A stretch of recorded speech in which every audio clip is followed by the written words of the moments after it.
Hello, and welcome to GDQ Hotfix. As seen on TV, I'm Nichole Goodnight, and I'm going to be your host for this Hotfix show. How's everyone doing? I hope you all had a wonderful day, or night, or morning, wherever you are, whatever time it is. I have a couple things to let you know about. The first is regarding GDQ. Super exciting. GDQ 2025 will be live from Pittsburgh, Pennsylvania from January 5th through the 12th. Visit gamesdonequick.com and check the GDQ 2025 important dates section to learn more. And by the way, if you're crafty, prize submissions are open until December 28th. So you could have a super cool prize up for the availability to win at GDQ, which is super awesome. I'm very excited for GDQ. I'm going to be there. I cannot wait. And also, speaking of GDQ, we also have Hotfix, of course, between our shows, much like this one. Go to gamesdonequick.com/Hotfix to check out our Season 4 schedule and check out the schedule for an in-depth look at this week's runs, which, speaking of this week's runs, we have one coming up right now, Dr. Slump with Kefka 14. Kefka, take it away. Explain a little bit more about this. Tell us all about Dr. Slump. It's all balls in your court. All right, so first of all, thank you again for having me. I believe this is my third appearance on As Seen on TV, and that's fantastic. Thank you. Next, this is Dr. Slump. So those of you who are unfamiliar with this particular intellectual property, it is originally made by Akira Toriyama, so the guy who made Dragon Ball Z, etc. It's kind of one of the original things he worked on, and there's not many games of it. This particular game here, this is a fan translation of the PS1 game, Dr. Slump. Very new speed game, fresh off the press, essentially, in terms of routing and whatnot. We'll talk a little bit more about the history later, but also, I'm joined on commentary today by 7th Armstrong, who greatly helped route this game. Go ahead and say hello, man. Hello. Yeah, the routing for this game has been a lot of fun.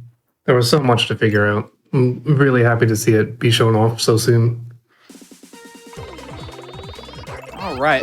Let's just go ahead and dig right into it, though, and get started. I'll give us a countdown in 3, 2, 1, go. Good luck. Thank you. Good luck.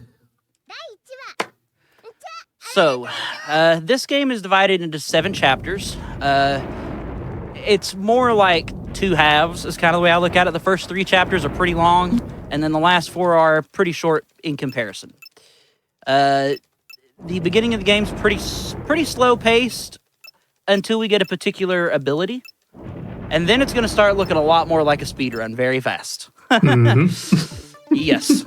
And it's what sort of made me gravitate towards trying to route this game out. Now, let's dig into a little bit of the history just before we get started talking about Dr. Slump lore or any tech you're seeing or whatever. So, like I said, this game doesn't have a very deep speedrun history at all. It really started with a Toriyama event that was hosted by the anime speedrun community. Some runners played through the game for the event, and after that, 7th and myself picked up the game and routed through it together and had a whole lot of fun doing it. And that's sort of where we are today with it. Now, the most interesting thing about routing out a game like this was mostly that a lot of it is just story triggers and things like that you have to memorize and just learn how to advance and where to go. And so a lot of the time spent in this run is going to be just me running around talking to various characters, going to different locations repeatedly, etc. Your typical RPG stuff. But the cool thing about this game is even though there's a lot of like these lore sections, there's a lot of funny moments in these cutscenes as well. On top of each chapter is kind of divided by like a little bit of lore, and then you get a nice little action stage that you have to do some platforming and fighting bosses. And then you go back to a little bit of lore and then back to action. And it's just like a nice little ebb and flow in this game that I really enjoyed helping work on. So once you get the ability to jump, which is what happened just back there, it's actually faster for just a little bit in the game to jump everywhere. That was such a funny Amazing, find. I love it.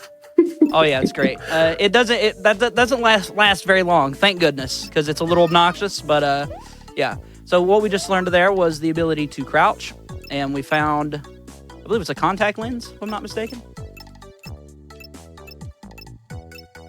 Right now we're meeting some of the various characters in the village. That's our 3 friends, as they'll come to be, Akane, Taro, and Pisuke.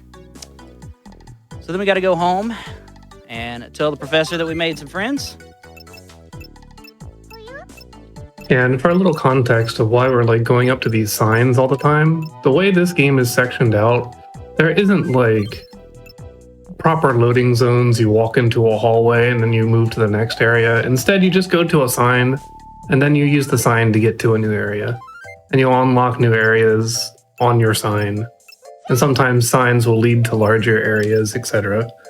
So the game gets very expansive very fast.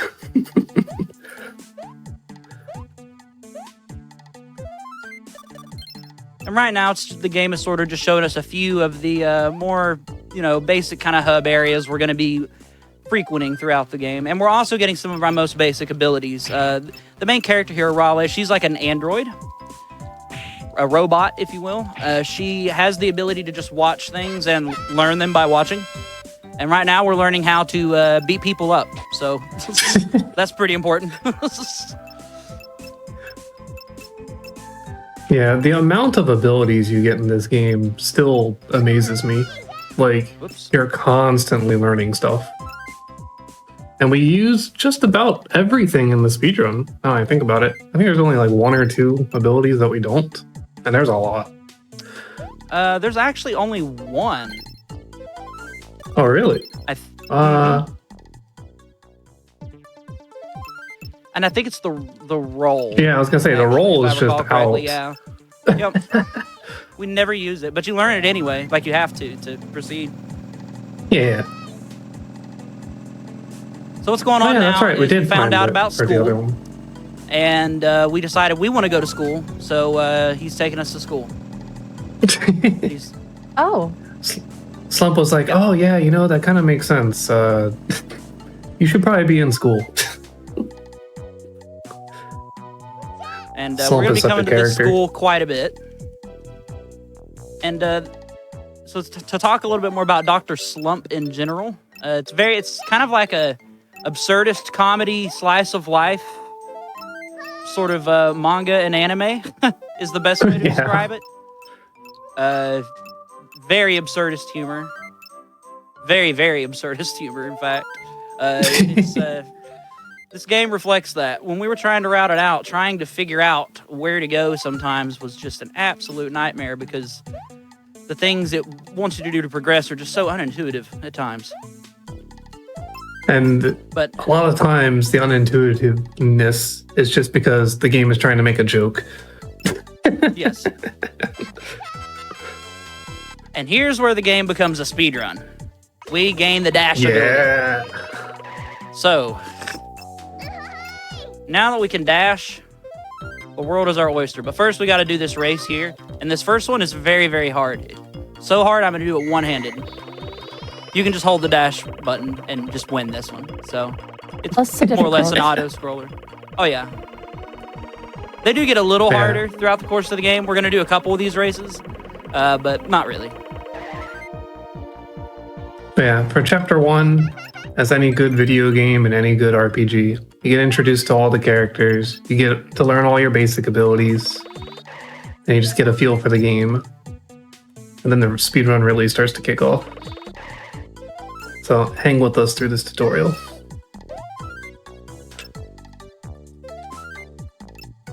Now we gotta show Slump all the things we learned. Yep. We have to show him 4 moves to just advance the game.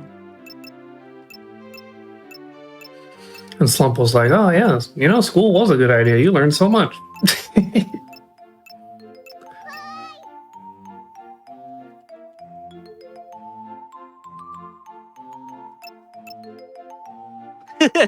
I've always liked the way she gets up in the bed. It's just like, yeah. just like, oh.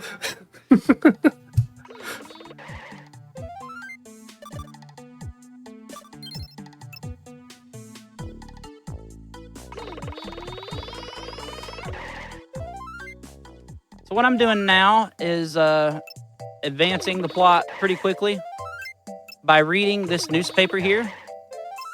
What's going on in town is one of the characters in town can't hit a strike, and they're on the school baseball team.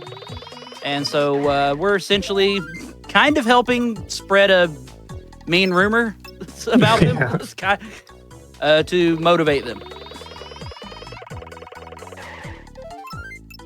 You'll find Arale is just a very innocent person and just has no idea that rumors are bad to begin with and just thinks it's funny. Yeah, she's like a chaotic neutral in the universe, in a sense. Yeah.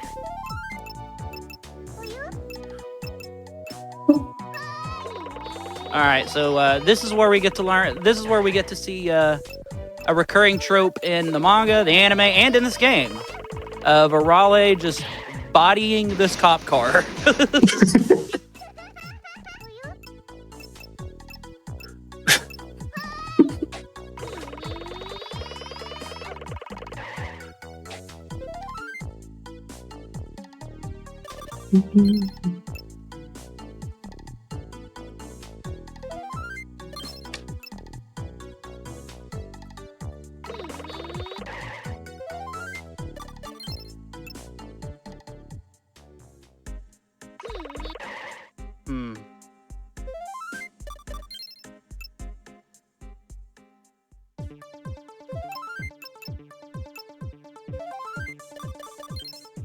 Was I initially correct, 7th? I've gotten a tad lost. A very tiny bit.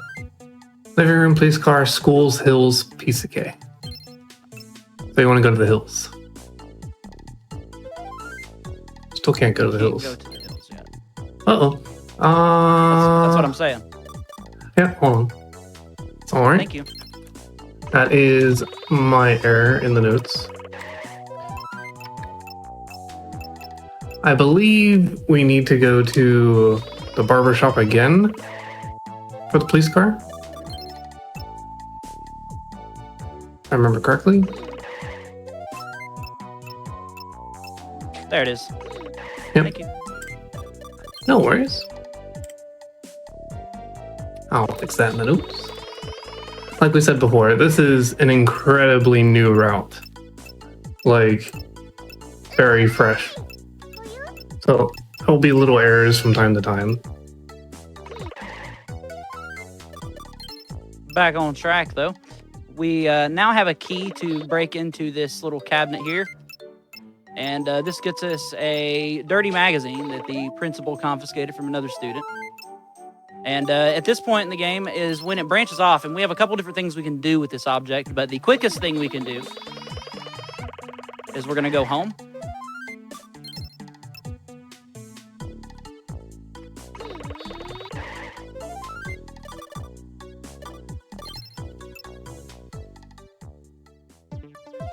And he is going to confiscate it. And there's a lot of like branching paths in this game, depending on like what you end up doing with particular objects. There's one coming up later that involves some money we find on the ground, for instance, where if we just like choose to keep the money instead of like returning it, the game just proceeds, and we can skip a lot of like fetch quests and things of that nature.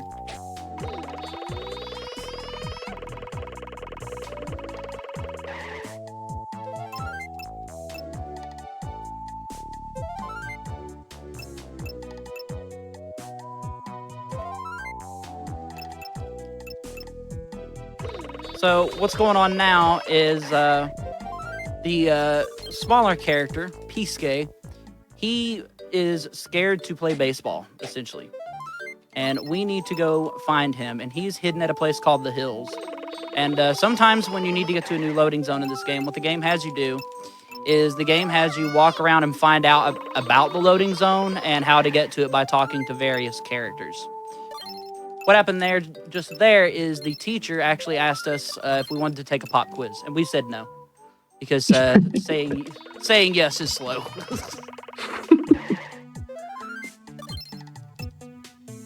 So we just found out about the hills from the teacher.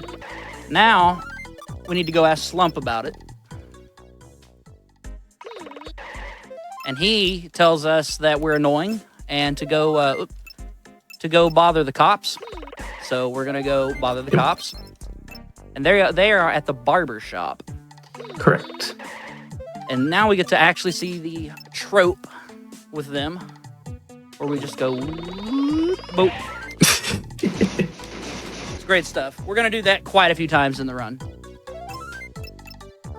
Yep. And then he explains exactly how to get to the hills. He just asks us to, please quit destroying their car.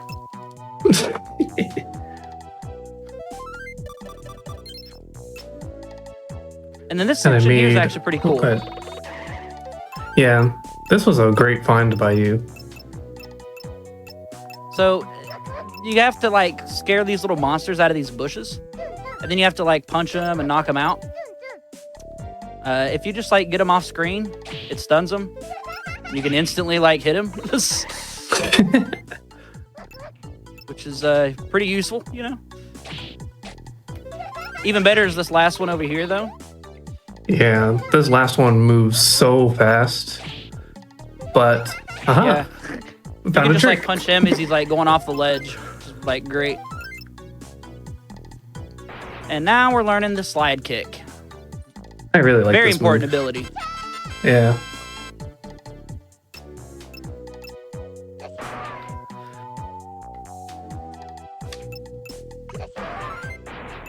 And we have to do it 5 times to show we can do it.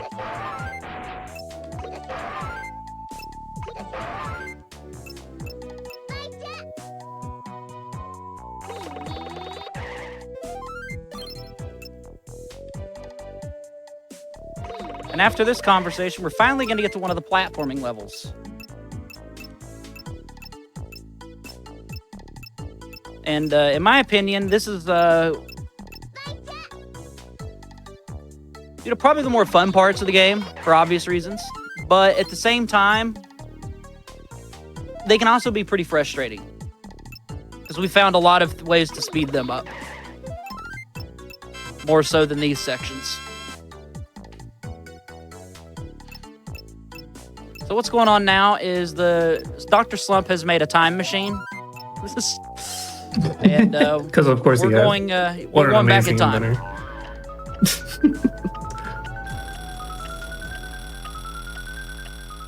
And this sends us to the first action stage of the game, which is also going to be the end of Chapter 1 once it's over.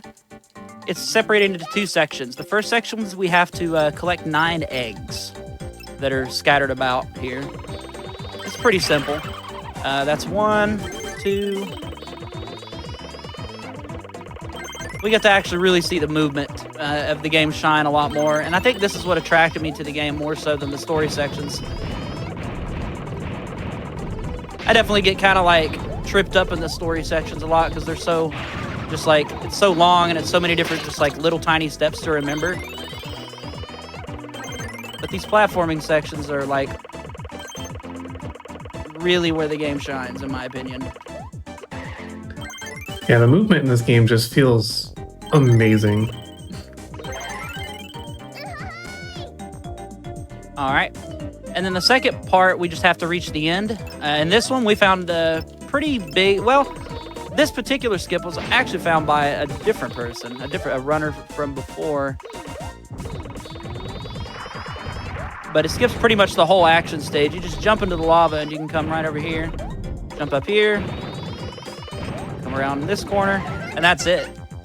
It destroys that one. Makes it super short. And then here's the first boss. It's just a big old dinosaur. All you have to do is run into it and slide kick it. And we can just spam that. We're just going to run in a little circle. And kick.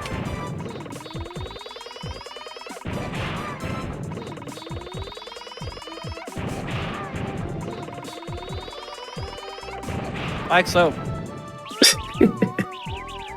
All the animations in this game are amazing.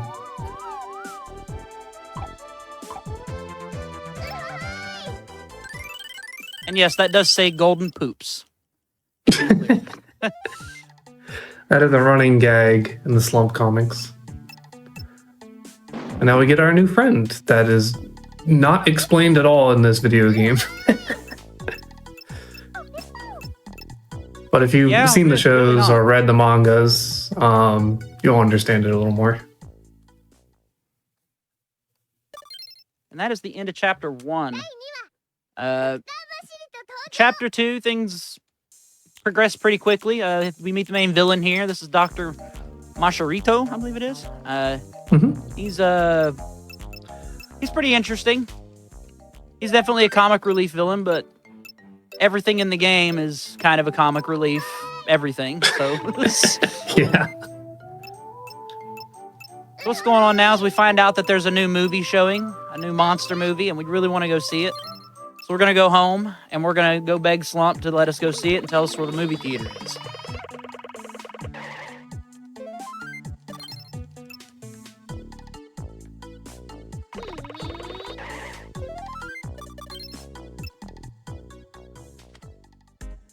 And for some reason, Slump has this recurring theme in this game of any time we, want to ask him something, he just tells us to go bug the cops. So that's what we're going to go do. And it unlocks a new location we can travel to here, the police station.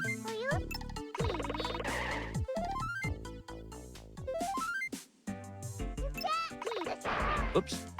There we go.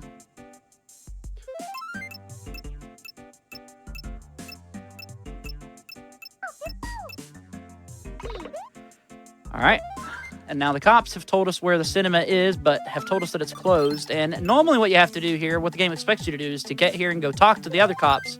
But it turns out if you just try to leave, the game just kind of progresses a little bit, and you can skip a few conversations that you normally have to have here.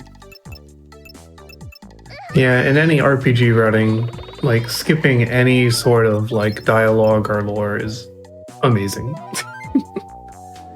So we tried to find as many of those as we could. One text trigger at a time. So now we're at the bank, and once we're here, we need to go inside, and we're going to meet some of the... There's still a few characters we have yet to meet, but not many. We're starting to get pretty much the whole cast of the anime in here now. Even this guy makes an appearance. His name is Superman, which is spelled S-U-P-A-M-A-N. Yeah. Yeah, not to be confused with the normal superhero. And what's going on here is he wants to have a competition with us. And the first thing he does is he punches this thing, and he's like, "Wow, see how strong I am?" And we're like, "Oh yeah."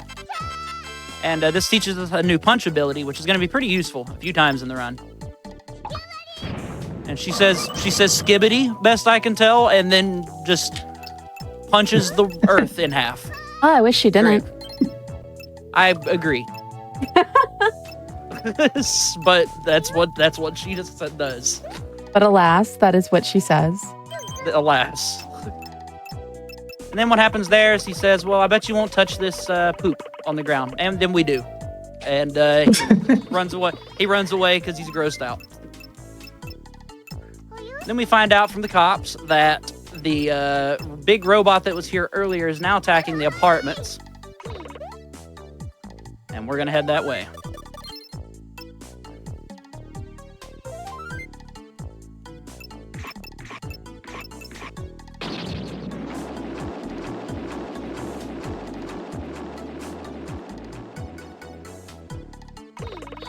This turns out to be where our teacher lives. She asks if we want to visit, and we say yes.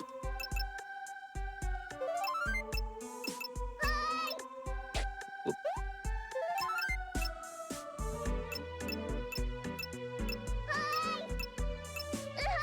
And then she gives us a pop quiz. I picked the wrong thing. That's funny. Oh. Hello. That's fine.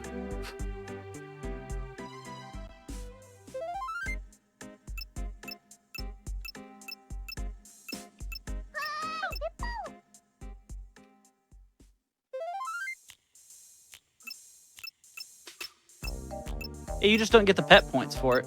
Doesn't seem like it's any slower, Yep, actually. that's it. Yeah. No, that's not. Huh. Well, that's fun. It's literally the same. Fantastic.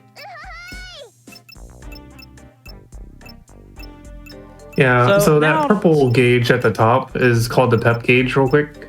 And you're pretty much never going to see it in the speedrun. It has no use. It's all for cosmetic stuff. So you don't have to worry about skipping out on stuff like that.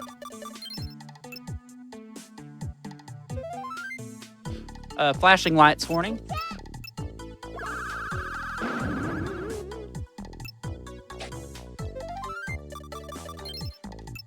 So what's going on another now great is, invention. yeah, we have a weapon that can just turn things into other things. Is essentially the joke, and the professor has told us where to find the villain. So we're gonna come here and we're gonna bug him for a little bit.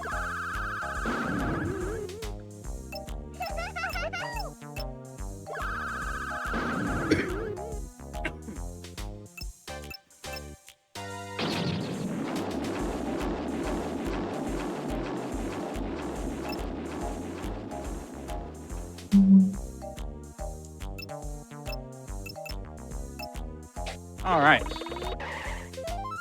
And then we're going to go back home and we're going to get scolded because we turned our teacher into a little pig thing. Which, yeah, that makes sense. Our response to getting scolded is to turn him into a frog.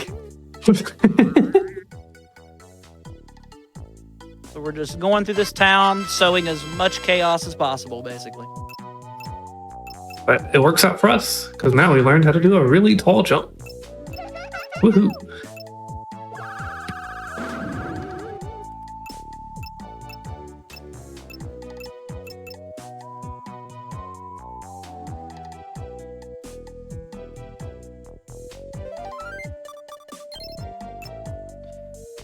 Yep.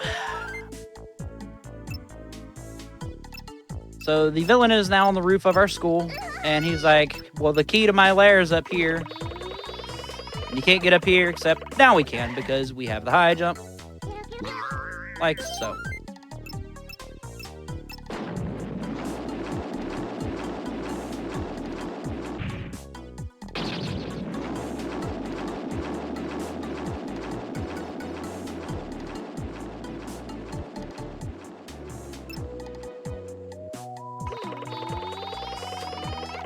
And the whole theme of this chapter pretty much is just we go home, we talk to Slump. Slump tells us we got a letter in the mail, and it's the evil doctor has challenged us in some other way. And then we go somewhere else, and then we rinse and repeat.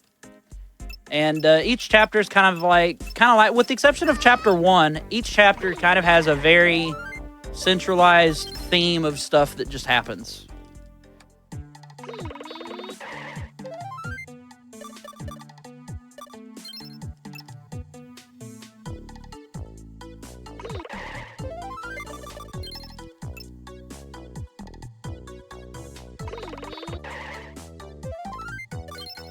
And what happened there is the game only needs you to go to the apartment area, doesn't need you to actually do anything.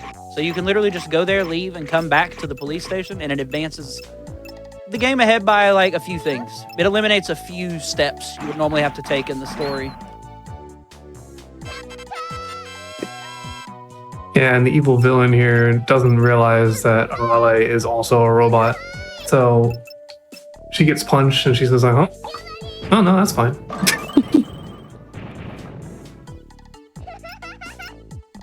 And the game sort of gives you a hint there as to how to fight this thing when we have to fight it later, inevitably. When you do the sort of mega punch thing, it falls down.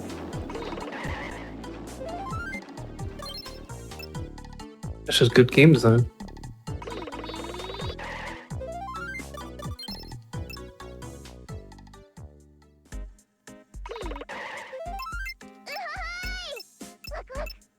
Alrighty.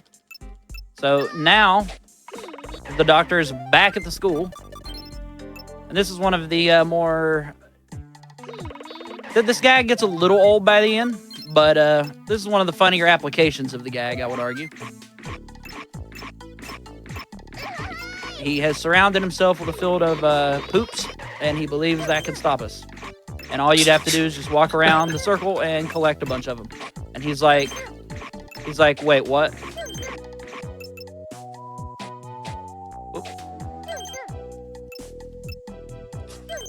She's like, okay, you can stop now. I'll leave.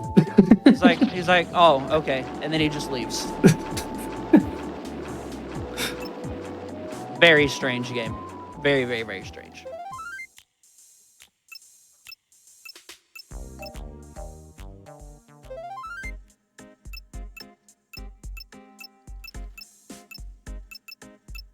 So now he tells us that he just needs us to go away and that it's time for school.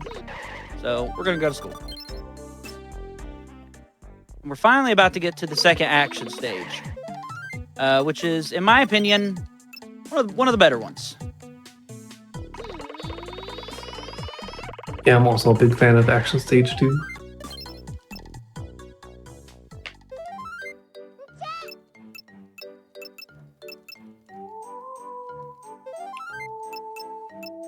And coming up here is something that I mentioned earlier.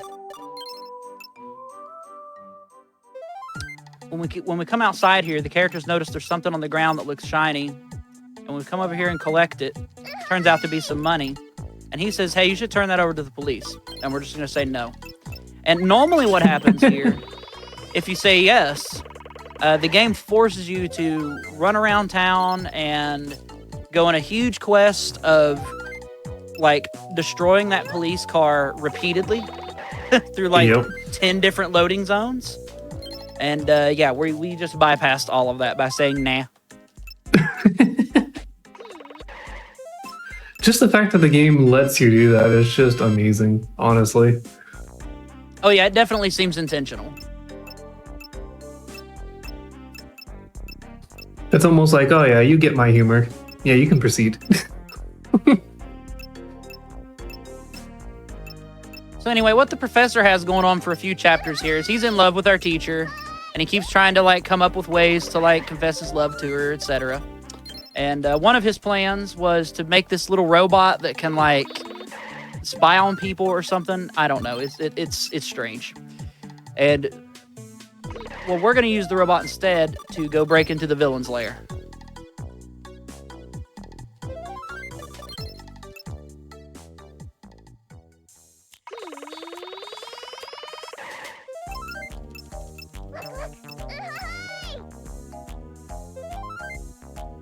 Then we get to go to Action Stage 2. It's pretty short, but it is a good one. It starts off immediately with a skip,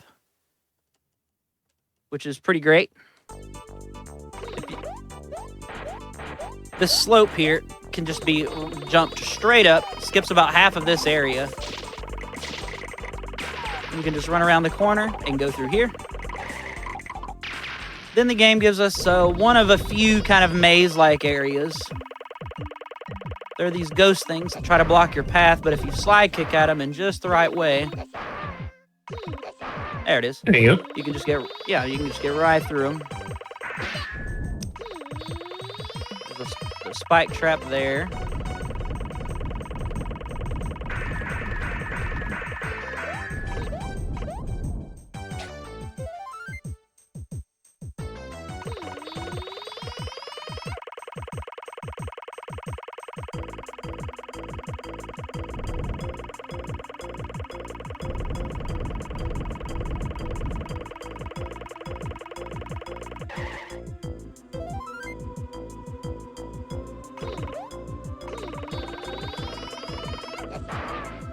Cool.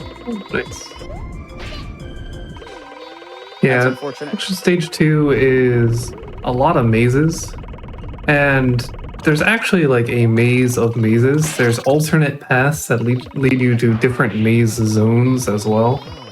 This is the one we found to be the fastest for the speedrun. If you're going for like 100%, you'll have to do all sections of the maze, because there's all sorts of little collectibles that you gotta get. All right. Oh yeah, Stage 2 theme, maze. And we're already at the boss. So this is the big robot that, was foreshadowed the entire chapter leading up to this. And fighting it, pretty simple. We do this punch attack. He falls over. We walk up, and we hit him. The bosses do get a little more complex than this later. Well, not really. They do some. Some, yeah.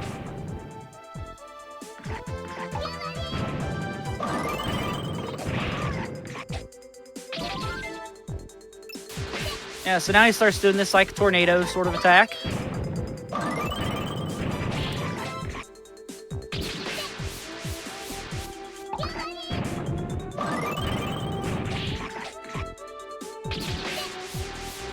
Yeah, we have so much health in this game that we can just take the damage. No problem. Yeah, it's yeah, there's not really a huge threat of dying at any point in the game other than a few spots. Yeah.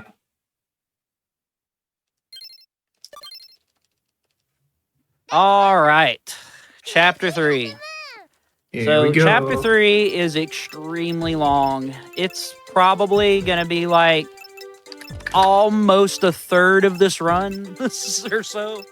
Or like I don't know why this chapter is so long. We found a few ways to speed it up, but there's really not too much that can be done about it.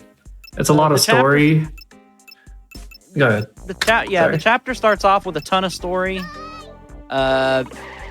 Immediately we meet some aliens that were flying through space. They'll come into play in a bit. And Slump has asked us to go get him some cigarettes. So, that's what we're going to go do.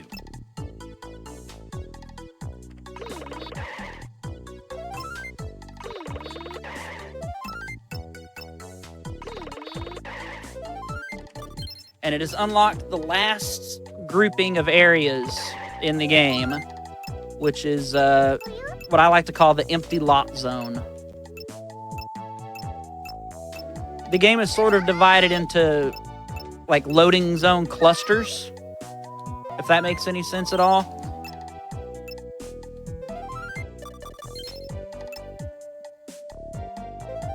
Yeah, and, so like if you go from home to the empty lot, you can go back home, but you can't like go back to school or the barber shop or anything until you've gone home. But since you went to the empty lot, you can go to a lot bigger expanse of the town. Kind of like you walk down the main road and you're at another section that opens up to all the different shops and stuff.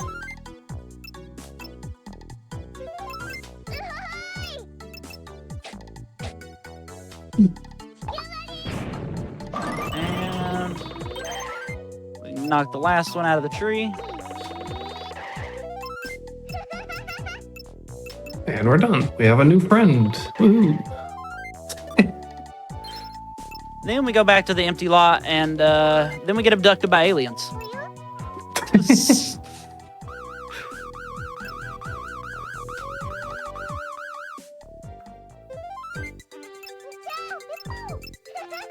And because we are an agent of chaos, we are going to crash their ship.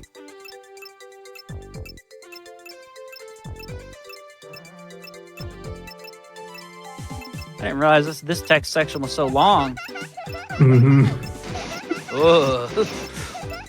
Wow. Fantastic.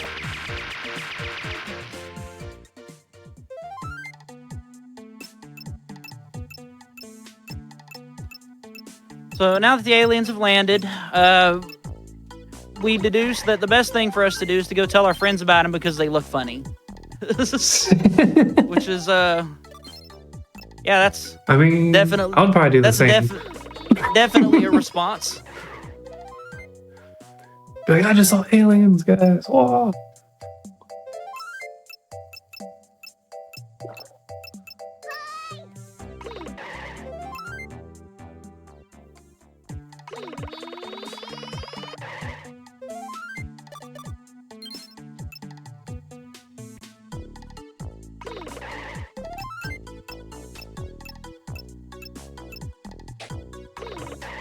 You'll notice that sometimes when I finish with a dialogue or something with someone, I'll accidentally punch. And the reason for that is because in order to mash through text quicker, that's one of the buttons you push, pretty much.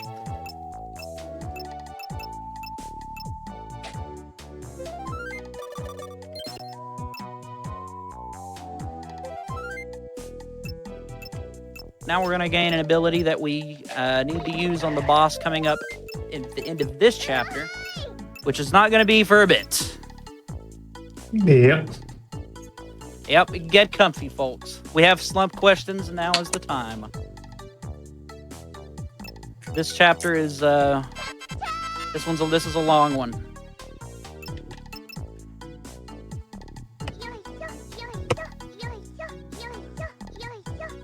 Anyway, right now we're getting the push ability. We're going to be using this twice in the run after this point.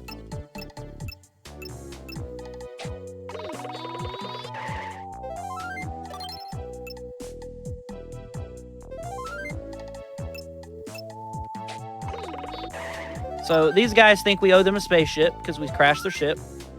So we come to Slump, naturally. He's like, yeah, I'll make you one or something. In the meantime, find something to do.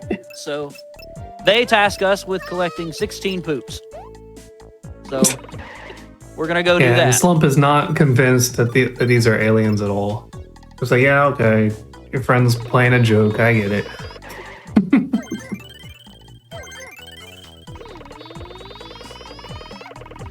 So the unfortunate part about this section is that you can only collect them in groupings of 4.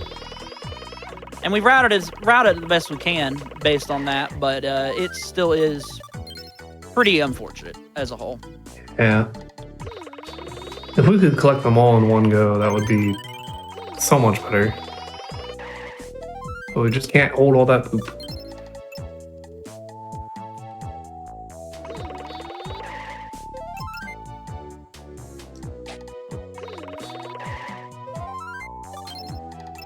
And we're leaving that one for a little bit later because there's one grouping that's like there's only 3, which is why we didn't pick up the one at the aliens right away.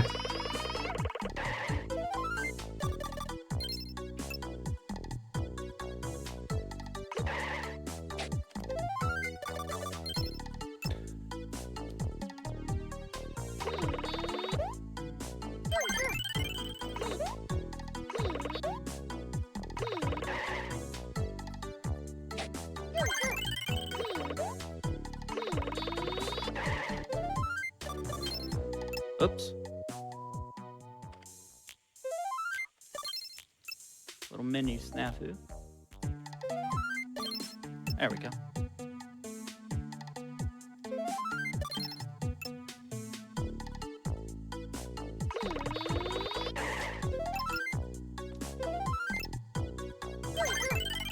There we go.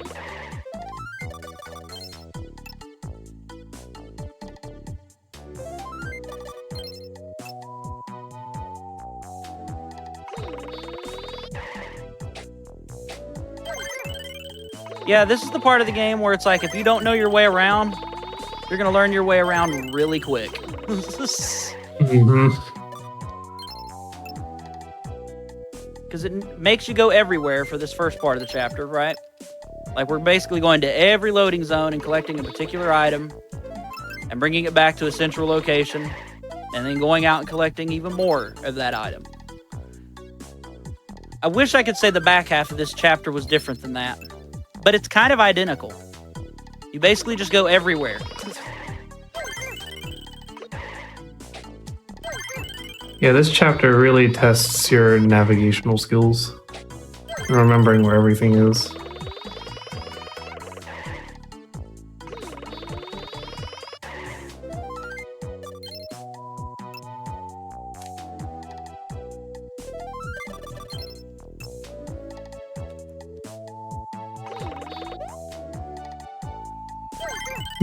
Nice landing. There we go.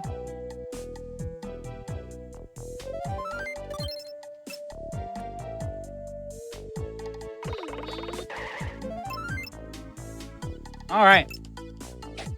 So that finishes that section. Slump then asks us to come to the lab. It says that he's built a ship. And by build a ship, what he really means is he just found a car. And, yeah. Yeah, because again, Slump was not taking this seriously. So, I get it. It's just a prank. Here you go. Have a nice slow car that you can play in.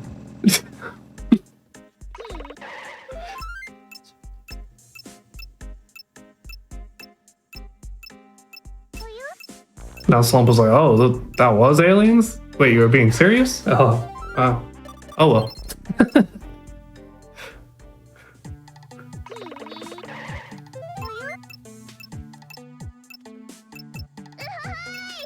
So now we meet this character who really doesn't do much at all in this run. Basically, he's an imp, and he wants to kidnap maidens. So us being an agent of chaos, as I've stated, we just go and introduce him to some.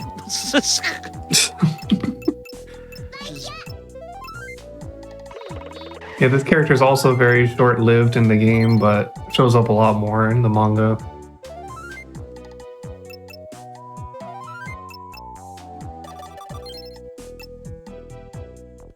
And this is sort of the midway point of this chapter, I like to think of it as. But we also do learn something here that that we need to beat the game, which is the ground pound.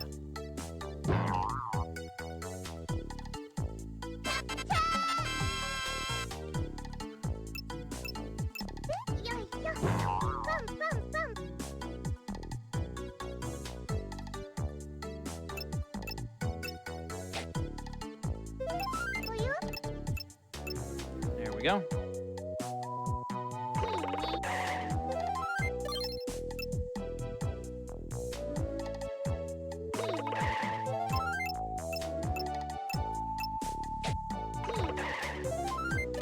And then finally, we are at the back half of chapter 3. Yeah. Woo! Flashing lights warning again. And now we're back on the love quest, where Dr. Slump is trying to figure out the best way to confess his love to his love interest. We decide that we're bored with that, so we're just going to rush that along. Of course. Of course. Dr. Slump, we simply don't care. We just simply don't care. So we're just going to go straight to his love interest, and we're going to shrink her down, and we're going to put her in our pocket. We're just going to take her to him. Which is make them talk certainly certainly a concept.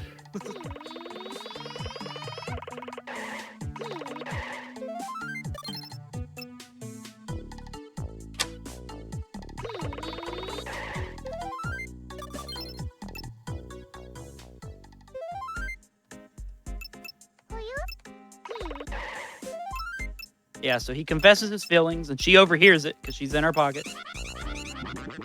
We bring her back to regular size, and she agrees to marry him. So it's like, oh, well, hooray. And now we get to go everywhere again and invite every single person in town to the engagement party. Yes, every single person. Not just the people. Arale took it very seriously. Yeah. And the game will not let you proceed until you have invited everyone. Actually, no. It doesn't. You don't have to go to the police station area. That area doesn't even. I don't even think you can get there at this point in the game. But everywhere else, everywhere you can go.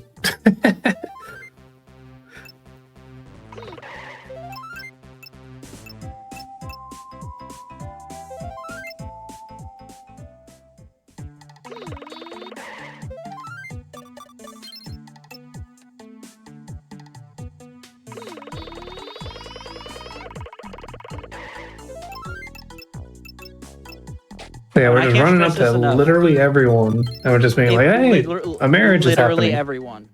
And they're like, "What? Dr. Slump's getting married? There's no way. You're joking."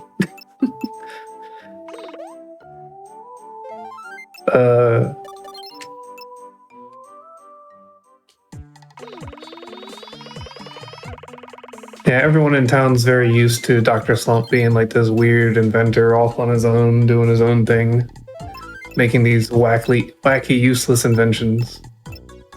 So to them, hearing that Slump's getting married, it was like, what? Also, I would like to point out, yes, we invited the aliens.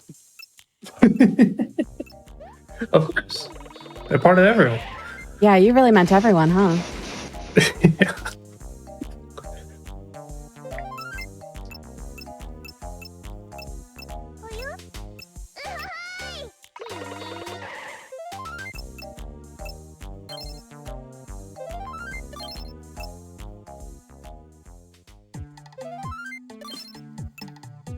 And that's everybody on this side of town.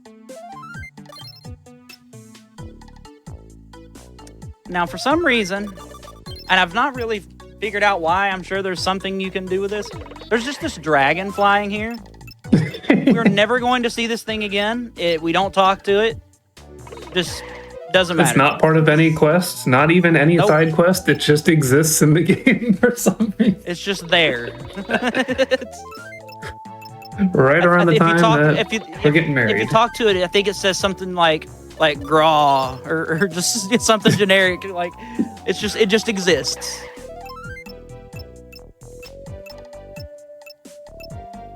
All right, we have now invited everyone.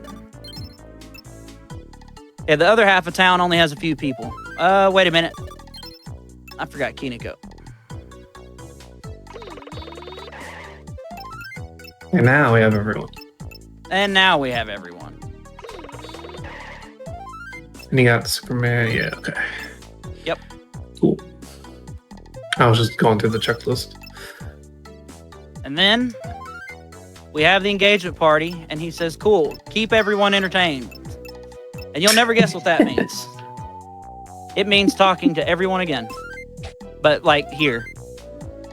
Luckily, everyone's here this time. It doesn't take us long running all the way around town. But you do have to go to every room in your house.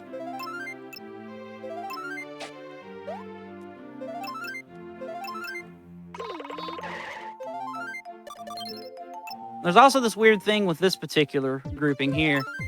You have to talk to both aliens, but the orange one you have to talk to from the front. If you talk to it from the back, it doesn't count for some reason. I did not mean to go outside. There we are.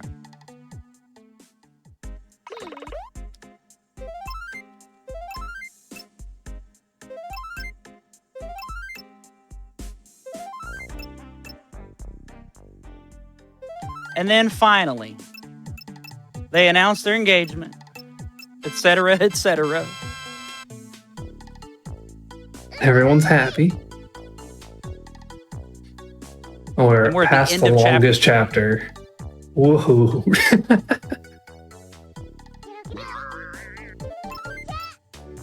All we have to do to end the chapter is talk to her on the roof. Talk to Slump twice.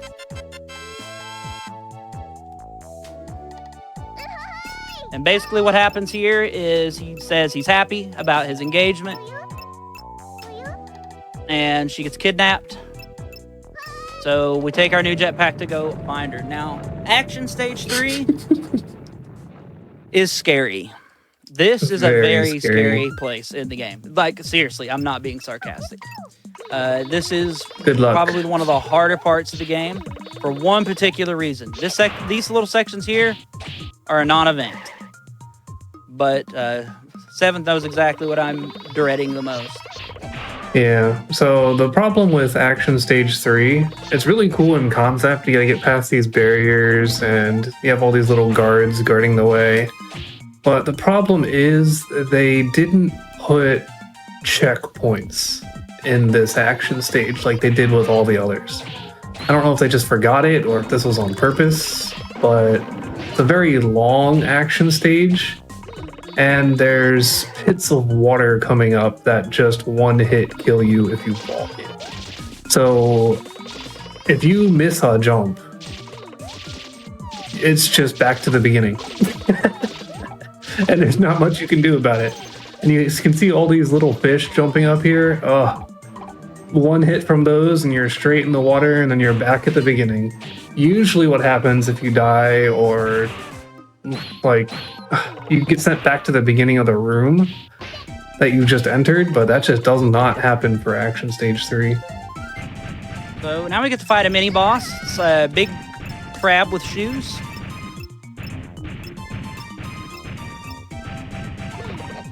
Pretty easy fight too. You just kick it, he'll do an attack, and you kick it again, then he'll do another attack.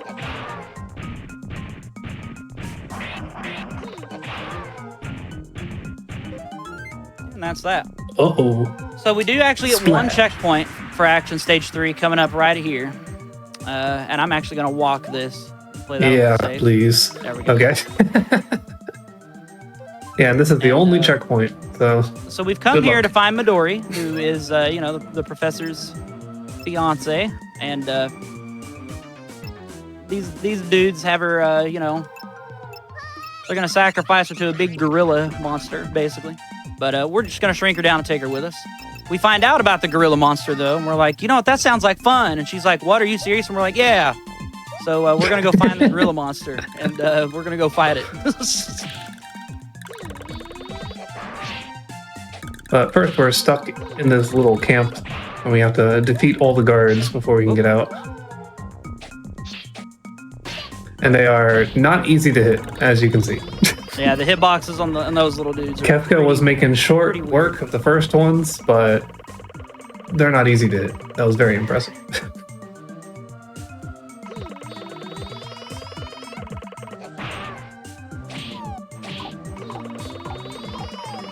I'm tempted to die on purpose because of my health.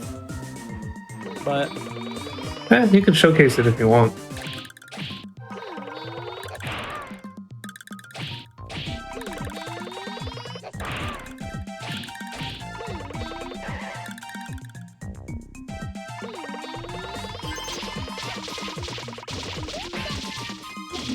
Well, I didn't even mean to die when I did there. But, as you can see, we are put back here at this camp. Now, the unfortunate thing about this is, and the good news is, we weren't that far in to this section of Action Stage 3.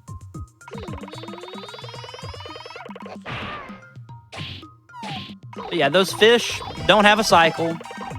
They just go, they're just kind of random. Pretty much. Yeah, there are health pickups in this area, but they're pretty few and far between. So sometimes you just gotta debate, well, do I just take the plunge into the water and reset my health, or I keep trucking along? And these fish are no joke.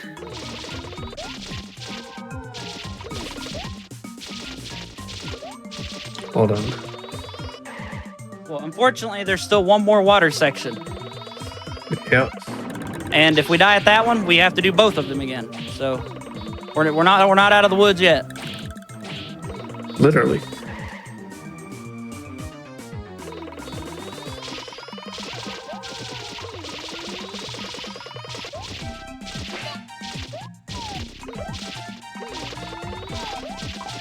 No.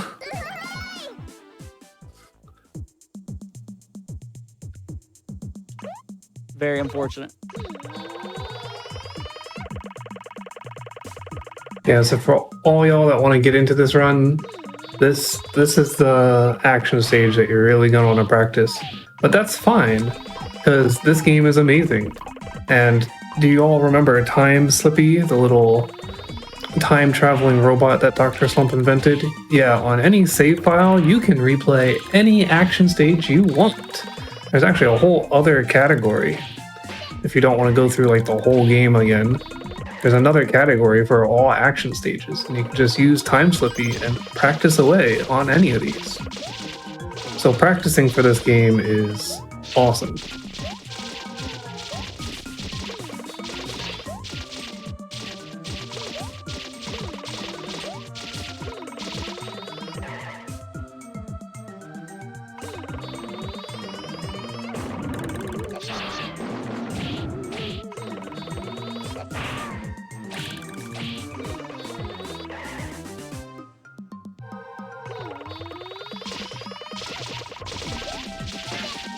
Ugh.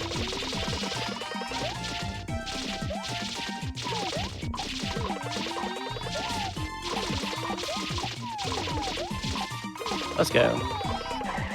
All right. There you go. Well done. We're past the scary part now. The rest of the run, pretty smooth sailing, to be honest. Yeah. Yeah, now we're coasting to the end of the game. Action stage 3, no joke. Well, there's so much going on and very punishing. Yeah, even this end part and the boss of Action 3, simple. Very simple, in fact.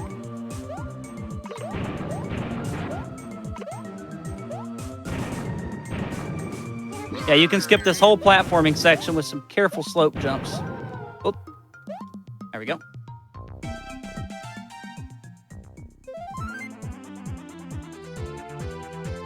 Okay, so here's the third boss. It's the big gorilla. He's like wearing an apron and a chef hat.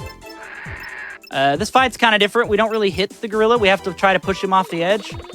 And there are these like giant pepper shakers scattered around the level. And we want him to like get caught into him, and it like gets in his eyes, and we try to push him off the edge. And we just got to do that. That was amazing. Times.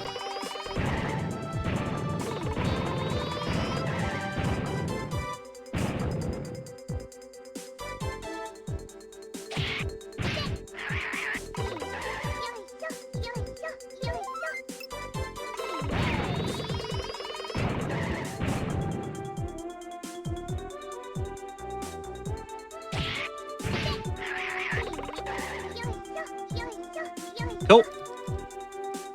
Yeah, that went really well, actually, the gorilla. Sick. Yeah, that was great. Well done. All boss right. can be very tricky.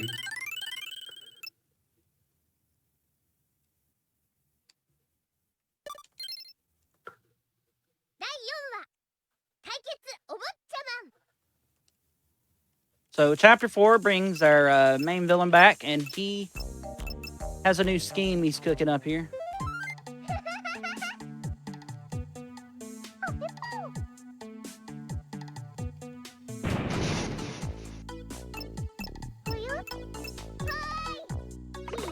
So we were outside playing, and we heard something crash in the empty lot.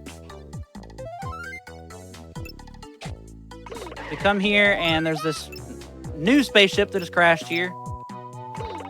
And we make some new friends who are also characters in the anime and manga, of course.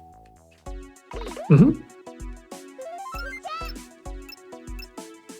It's crazy how much shorter all the rest of the chapters are in comparison as well. Yeah.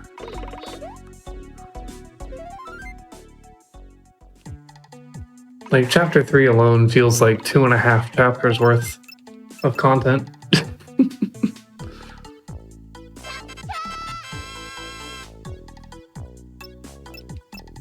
Now we unlocked the long jump ability, which is going to be extremely useful later in the run.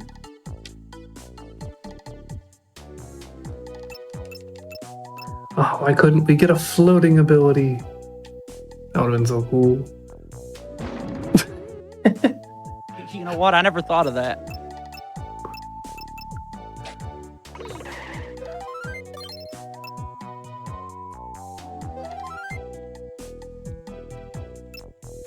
Yeah, so we go home. He asks what happened. We explain who we met.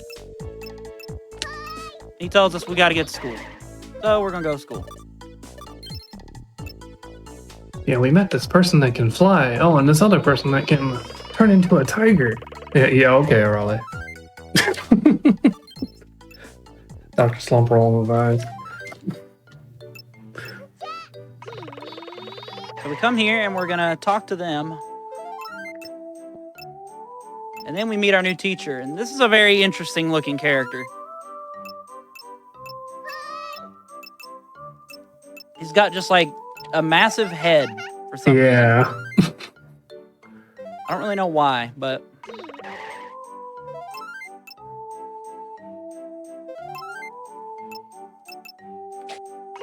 After we talk to everyone in here, we can leave.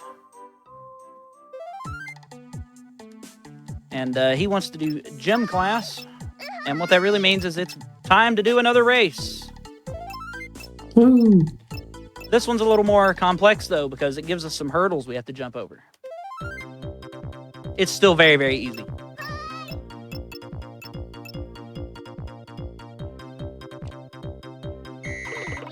The races do progressively get more difficult.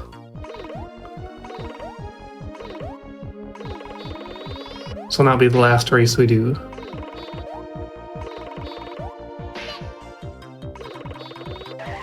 Yeah, as you can see, you can take hits and everything and still win. It's quite simple. Yeah, making over both hurdles, I have no idea how you're supposed to do. Like, it seems so tight of a jump press. You managed one of them, so that was very impressive.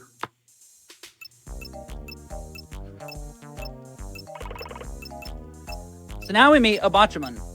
Botchaman is like the male counterpart of our character, and the evil professor has made him to destroy us, to get revenge. Except for he's programmed him to seek justice, and he thinks that we're a villain. But that doesn't matter at the moment. He's going to challenge us to a series of competitions to determine who is truly better. And some of them are pretty fun, actually. Yeah, I really like the mini games. Yeah, to make up for like all the lore from last chapter, they just made this story section just a bunch of mini games.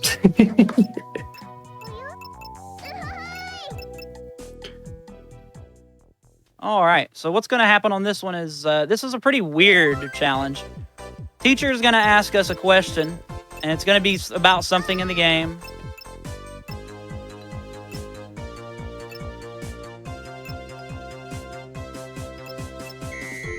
And we have to hit the correct box that corresponds with the right answer. It's pretty abstract, but... And I'm making sure just to read them.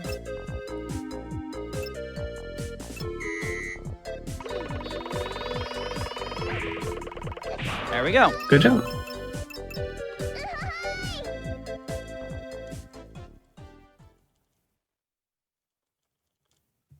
Yeah, you gotta love how the new teacher is just like, yeah, you know, we're just gonna put like these really sharp, spiky objects all over the place for the kids to run around and hit these boxes. Yeah, good job, teacher. So now we're learning a pretty important ability that we're going to use a few times throughout the run, including on the final boss, where we learn how to lift up things and throw them.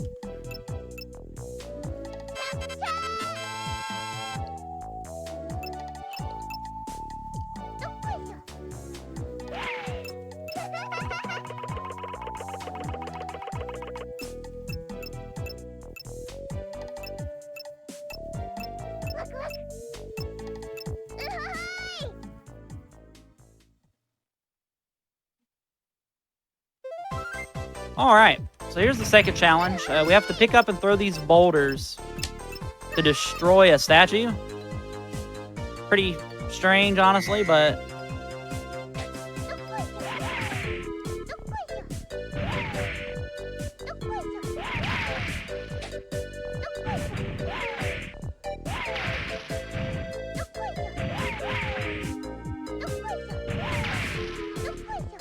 Oh, I've never seen him push like that before. Huh. I still got the shot, too, somehow. Yeah, well done. I didn't expect to. That was some foul play.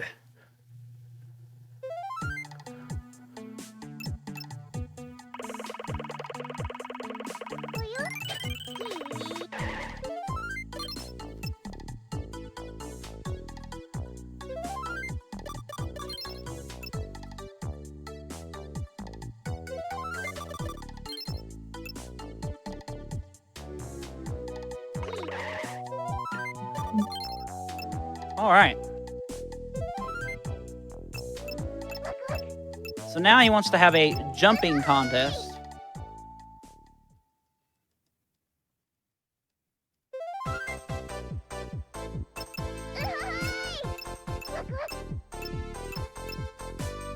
This looks very similar to a minigame that's in Mario Party, where you have to ground pound something like more than other players or whatever. It's extremely similar, in fact.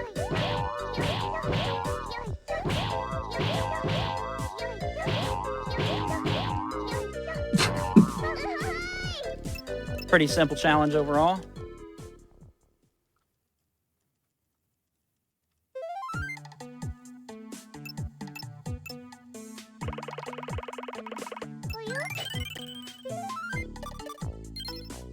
Then we go to the bank for the next challenge, which is a race. And this is probably the best race in the game, if I had to pick one. Because this one's not in the same track. It actually has a little bit of... There's a little bit more going on.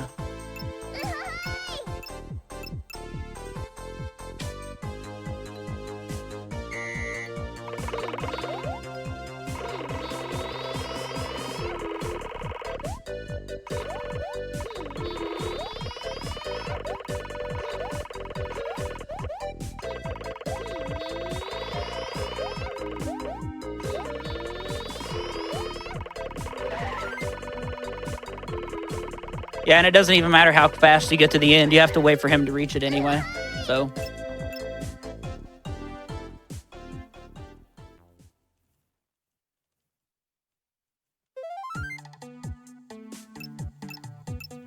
Then there's only one more challenge left, and we're already done with Chapter 4.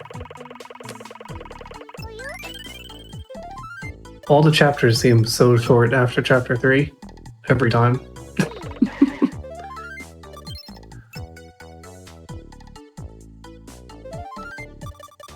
Oh, also, the Empty Lot's name has now changed to the name of this ship, which is the Retsugo, which is pretty funny.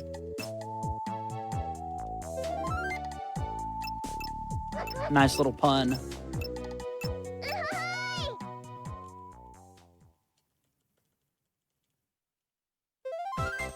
So this challenge here is one that we're actually going to see again right at the end of the game.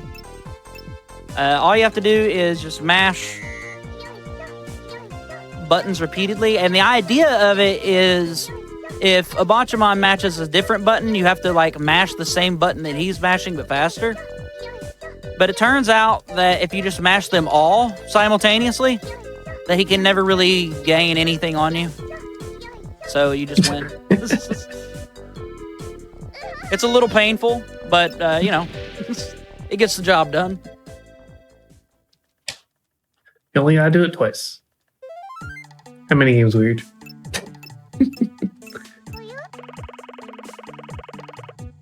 And that's more or less the end of that chapter. Yep, just one more thing to do, really.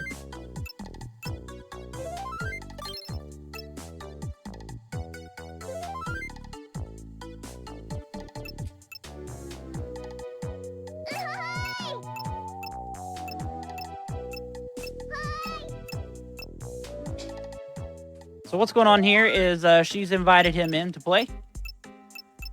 And he's starting to realize, wait a minute, like, she's not evil at all. And then Slump asks us to go help the cops catch a burglar. All of a sudden, which is like, kind of out of nowhere.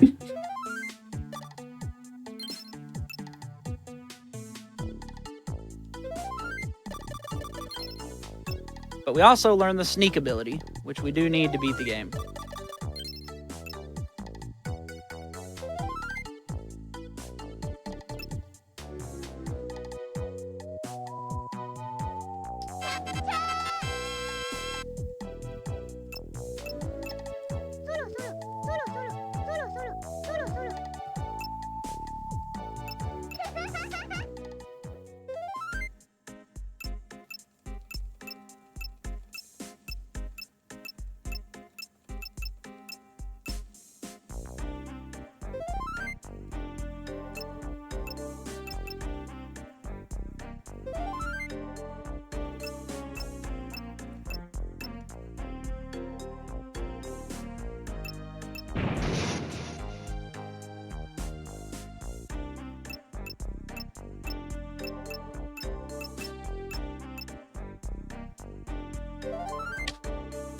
All right.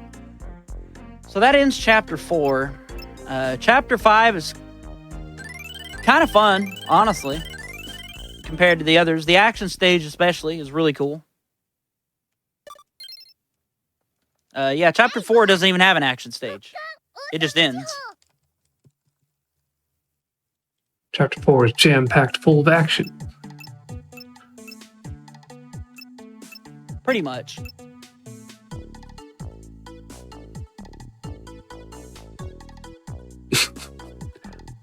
Yeah, so here, since the professor was like, no, you didn't beat up Arale, then you have to go out and be on your own. He's like, well, if I'm going to be on my own, I'm going to need a house. Oh, hey, there's a free house right here. So, he just kind of steals Superman's house.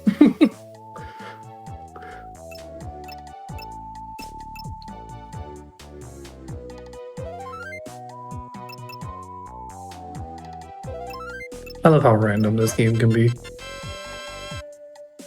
So, unfortunately, we do have to redeem the pep gauge once in the run, but we don't have to actually equip.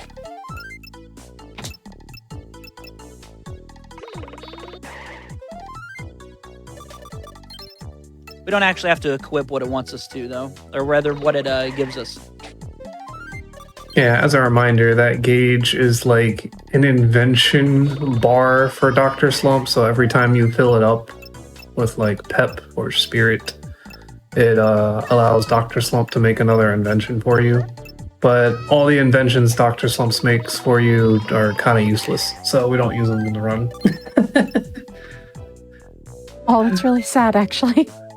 Yeah. Sorry, Dr. Slump, they're really your cool, inventions though. suck. Like, when you're casually playing, highly recommend to get them all, because you'll unlock, like, different outfits for Arale and sound effects and, like, all sorts of HUD animations and gauges and stuff. But for the speedrun, we don't need any of that.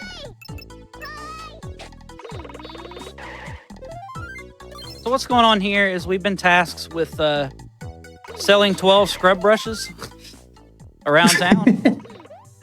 And yeah, we sold one to a Bachamon. Now we're coming to the police and they're like, you know what? Yeah, I will buy one if you catch that burglar, because the burglar got loose. And this is going to be fun. Yep, figures. Yep. Yep. So the burglar can be anywhere. Absolutely the burglar can be anywhere. in every single loading zone, but will only be in one. So that's what we're doing now. We're going to go find the burglar. Unfortunately, we can't deliver any of the other scrub brushes during this either, because it unloads all the characters. Yep. Now every zone in the Let's Go. We had to route this to just be like... Ah, there he is. That's nice. It's really nice. That's pretty good. Yeah, that's all right. We take that. That's pretty okay. Yeah, we routed it in such a way to like hit all the quick checks and just slowly get through everything else. But the burglar being at a crossroad point is exactly what you want. Yeah, we destroy the cop car again, and we get them to buy a scrub brush. I don't think we said. We're doing all these selling of scrub brushes because the aliens were like, the spaceship that Dr. Slump gave us earlier kind of sucks. It doesn't fly. So we're going to make money. We're going to make enough money to go buy a spaceship instead. Help us out.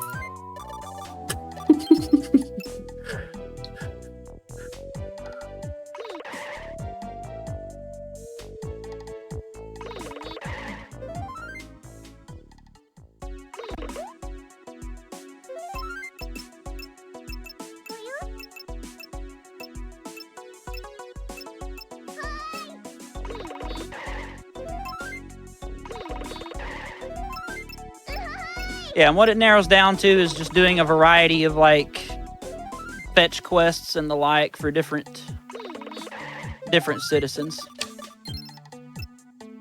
in order for them to buy a scrub brush, with the exception of Superman.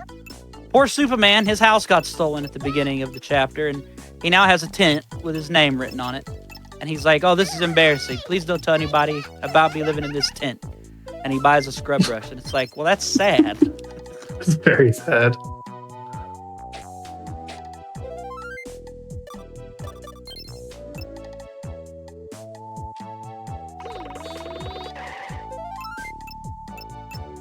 Nichole asks us to go fight the monsters in the hills. And if we do and come back and tell her we did, she'll buy a scrub brush.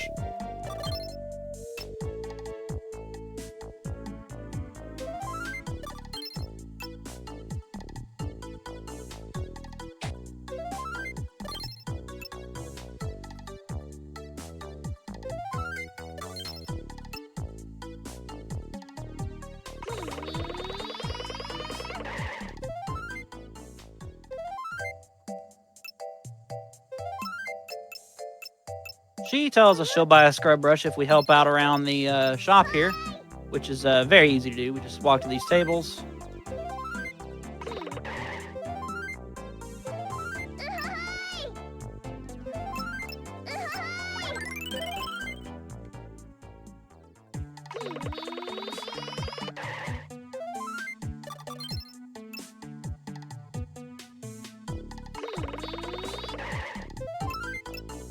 He tells us if we can get him a date, he'll buy one. And this guy tells us he'll buy a scrub brush if we get an autograph for him. And we're talking to them now to sort of queue up those quests. The barbershop owner wants to see 7 of our abilities. Then he'll buy a scrub brush. So we're going to go and do that now.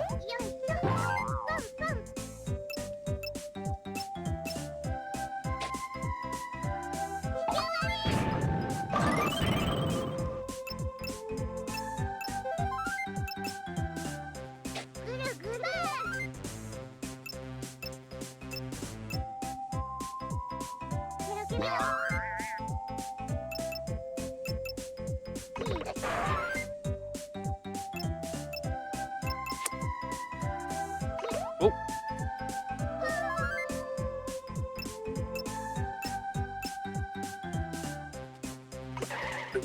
Sneak. Yeah, there you go. Yep. Excellent.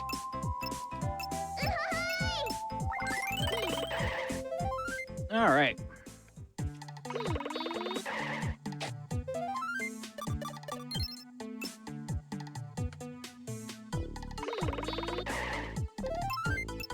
Akane agrees to buy a scrub brush if we beat her in a race, which we're also going to go ahead and do.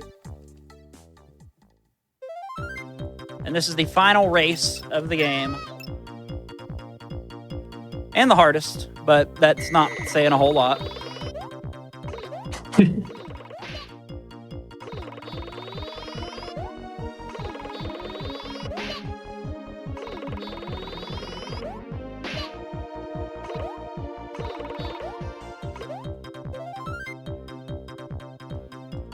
You did it. We did do it. Woo!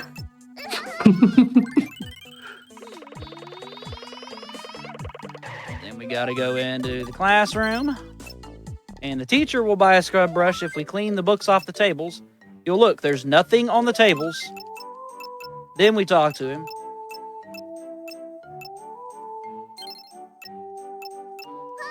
And then they're on the tables.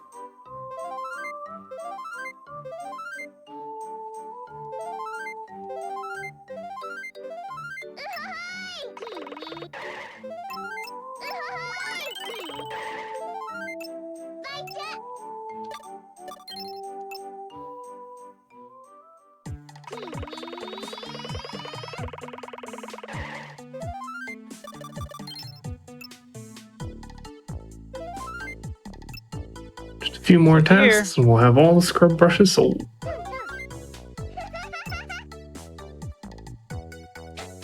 And as a reminder, the way we're kind of trying to do this is like get them off green so they stop moving. Because these little piggies run very fast. Very, very fast. And the last ones usually outpace us as well. Having this ability to just break the earth in half, though, is a massive help.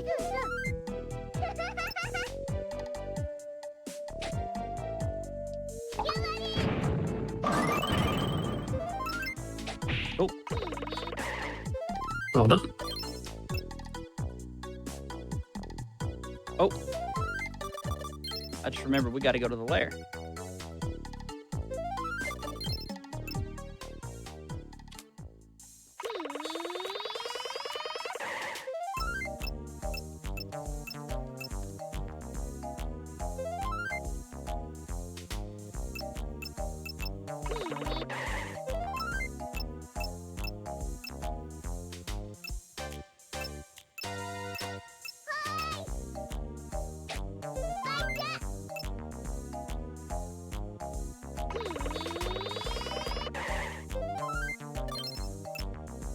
Alrighty.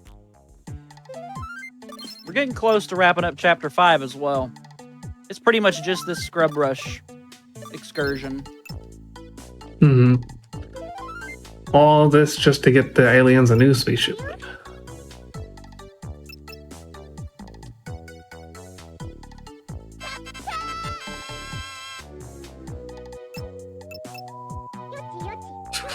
And we do learn how to crawl as well.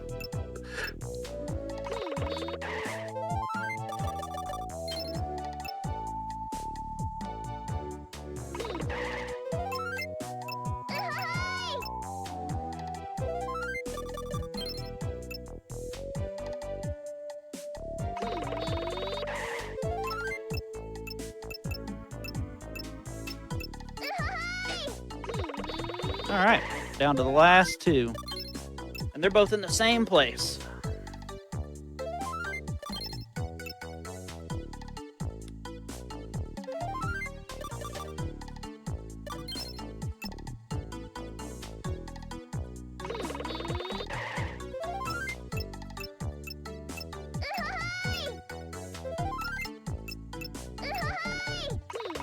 Then we go back to the aliens.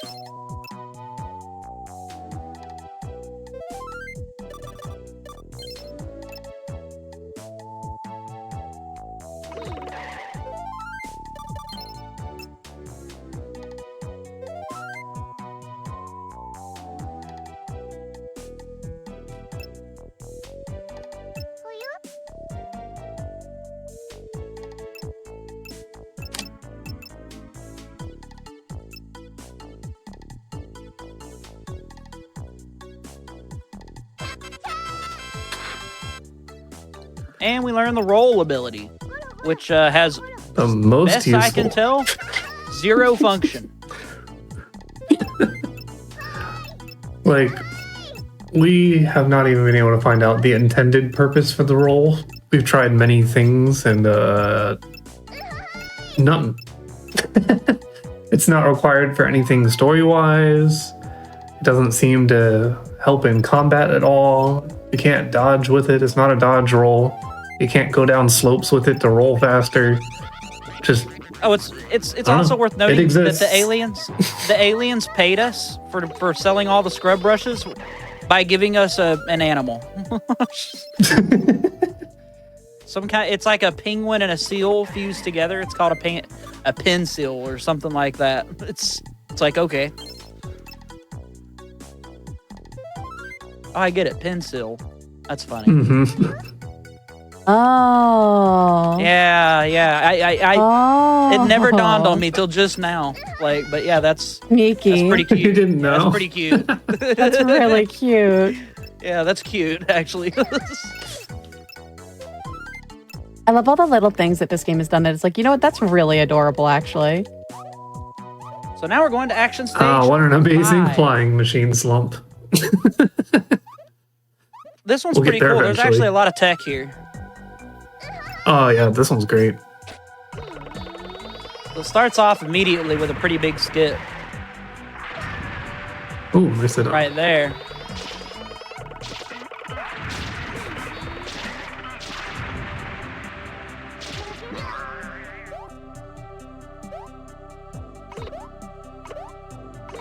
Now, those waterfalls will push you off down into the water. And as a reminder, if you fall in the water, it's back to the beginning. Nicely done. Yeah. And then we got a few little slide sections here. They're not too hard. This first one's probably like one of the harder ones.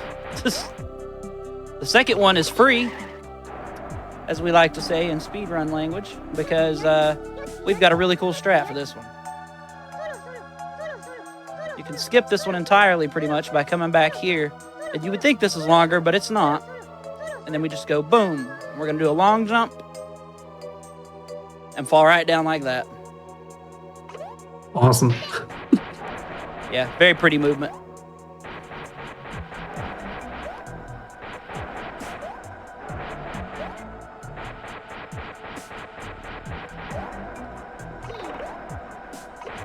Another little skip. And that's the end of Action Stage 5. And it's already over. We're on to the boss of this action stage, which is a very kind king, so we're not going to fight him. Yeah. There's just no boss on this one. It's just a cool little ice level. And we're getting pretty close to the end of the game.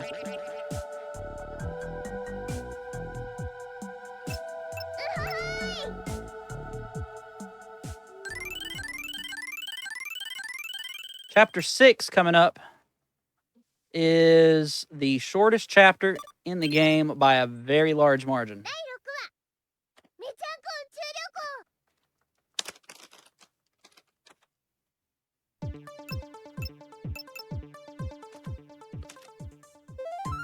So the plot for this chapter starts with the baby just crawling away, which is, yeah, that's not good.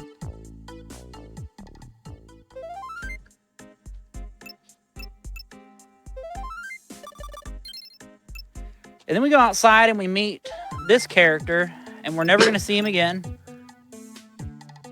He's like a person in a fly costume, essentially.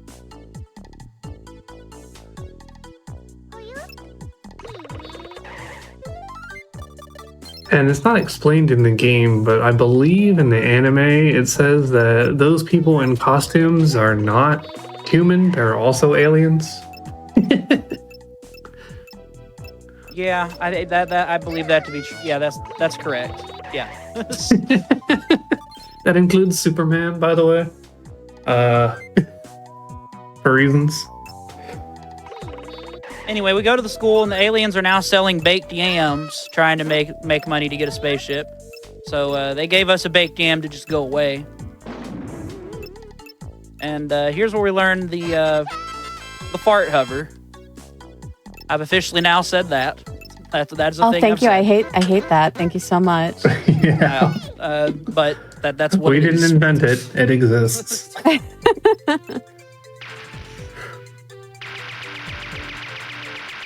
It's not that useful either, if I'm being real. Unfortunately. Yeah. When you already have like the long jump and the high jump and the like running jump, this new ability is kind of it helps with like one specific thing, but I'll show it off right here a little. Yeah, it's silly.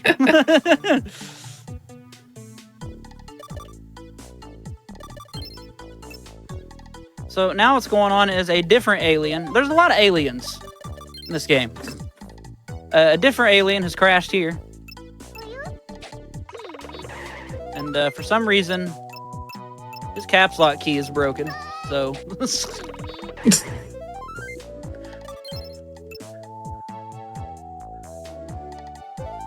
we're going to go home and we're going to tell Slump about it.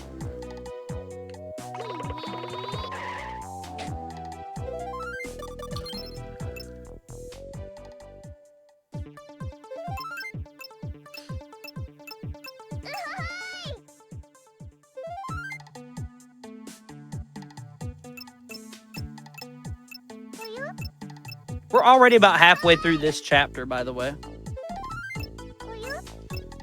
And this time Slump takes it seriously. After last time, Slump thought we were joking and just gave the aliens a car.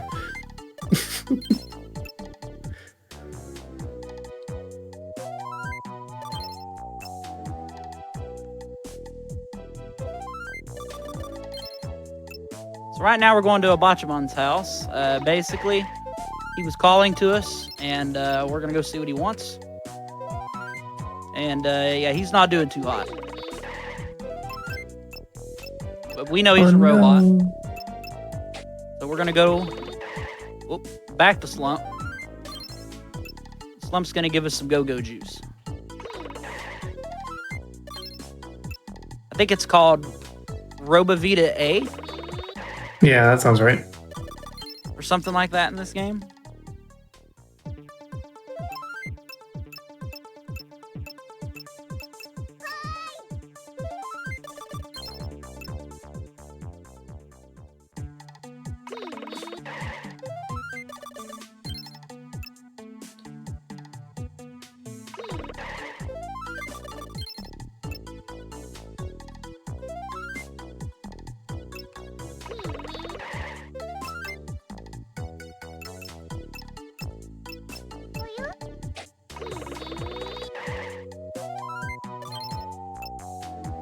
We're basically done with this chapter. There is an action stage for this chapter, and it's a pretty cool one. The second half of the action stage, especially, has some pretty cool stuff going on in it.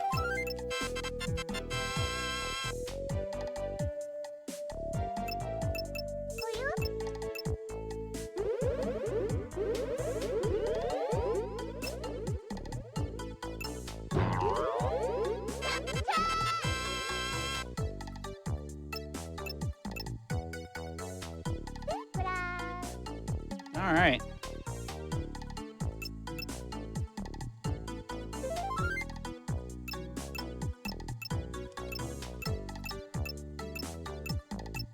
So he believes he has fixed their spaceship using this new anti-gravity tech. He's going to find out very shortly he was wrong.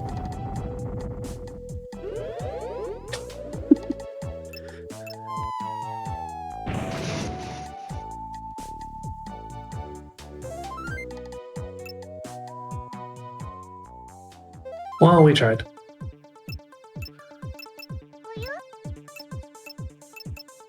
So he fixes his experiment and he asks us to go find some test subjects for his new spaceship.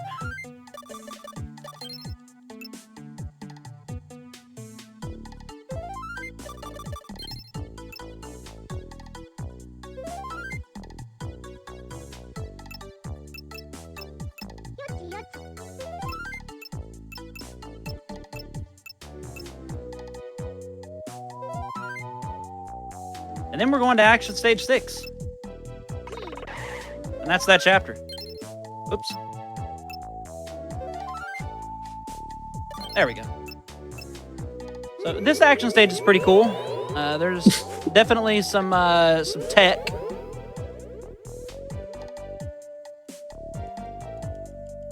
I love how the First half- spaceship is actually still a car, just with wings. It has feet as well.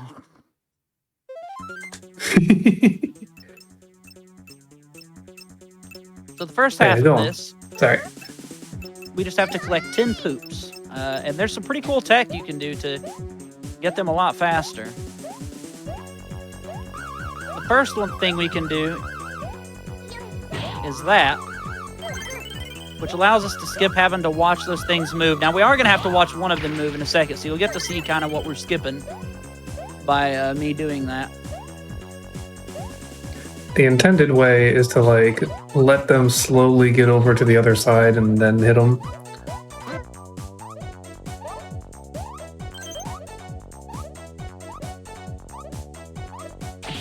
Yeah, and you can see it takes them a bit. Yeah. Dang it. Hello.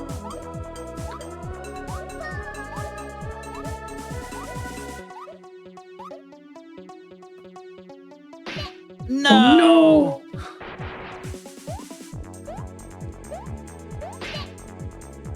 Going back up this way is going to be pretty tricky too. Yeah.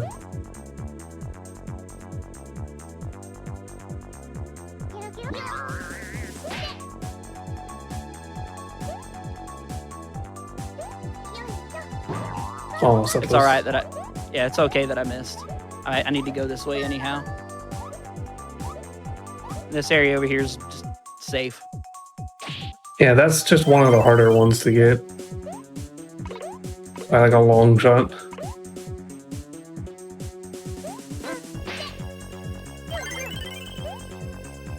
Grab that one.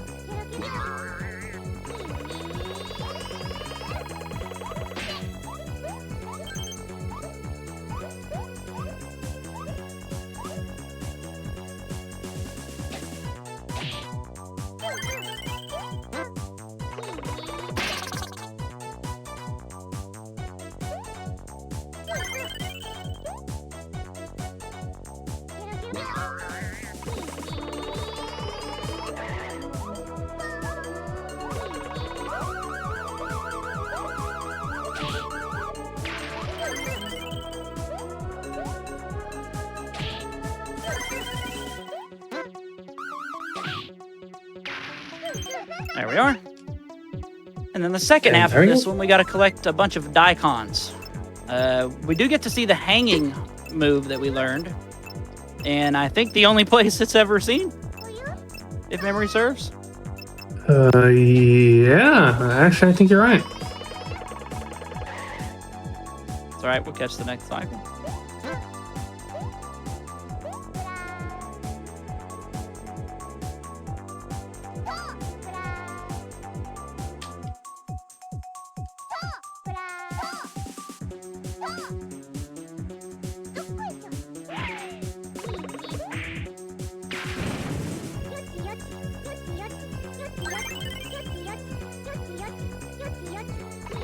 Yes, we need to collect 16 in total. And the beginning of the level is spent mostly just kind of setting things up so we can collect all the rest really quickly in a row. Just go from thing to thing.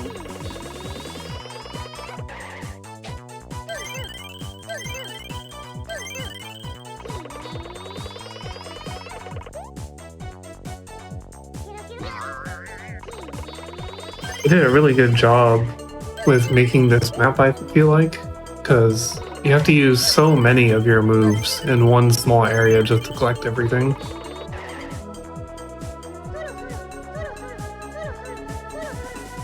Now this bridge, we've tried a few times to just go over it, but it seems to just force you to sneak on it. Not much we can do otherwise. You would think, oh, you can just jump or run across it, but no, it just doesn't let you. You fall off every time. All right. There you go. Well done. And then the boss. This boss is pretty weird.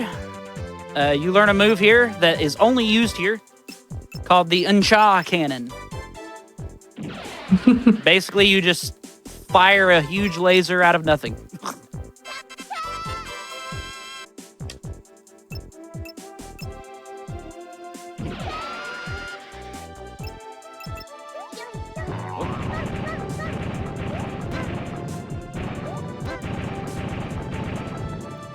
There we go.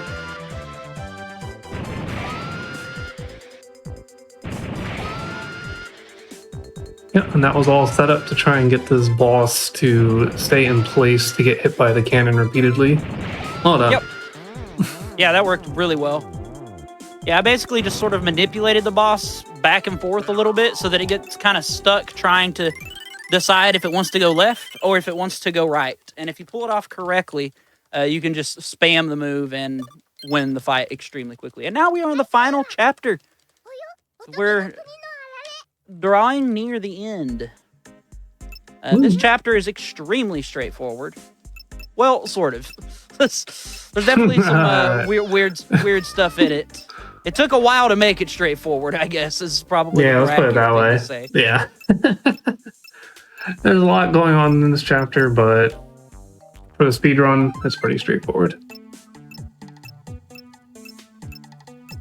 So this chapter, the whole theme is there's a competition going around to see who the best child is in town. It's like the children's tournament or something. And we're going to be doing a series of micro competitions. And we got to win all of them. Because not only is it faster to win them, but you have to win them. Now, luckily all of them are easy. But as we've said and established, and I'm sure it's probably evident, this game is pretty fresh in terms of speedrunning. There's a chance we encounter something we've never seen. Not a huge chance, but somewhat of one. It's happened on a few runs, but we've tried to get all of them. So the very first thing we got to do here is we got to grab an envelope. And for a long time, we thought that the envelopes were random as to if it was a dud or not. And yes, that is correct, a dud, meaning we can get an incorrect kind of envelope or something and take it back, which is have to come all the way back. Super cursed, but it seems... I'm not going to say anything till we turn this one in.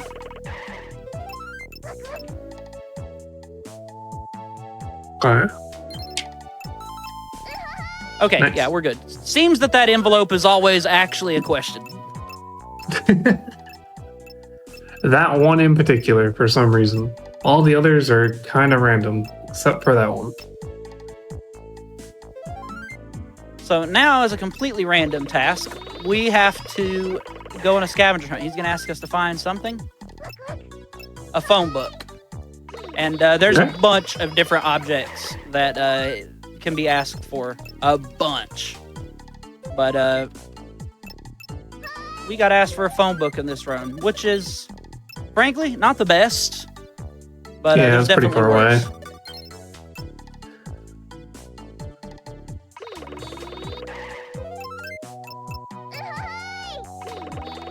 Yeah, each NPC has like an item tied to them.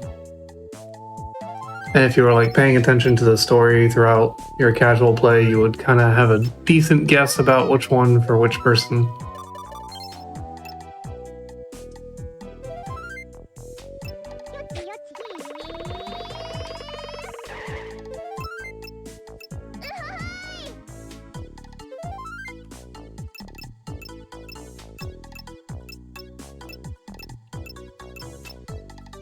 The next challenge now is for we one have of the to hardest competitions. Yeah, we have to make Granny laugh. The hardest challenge.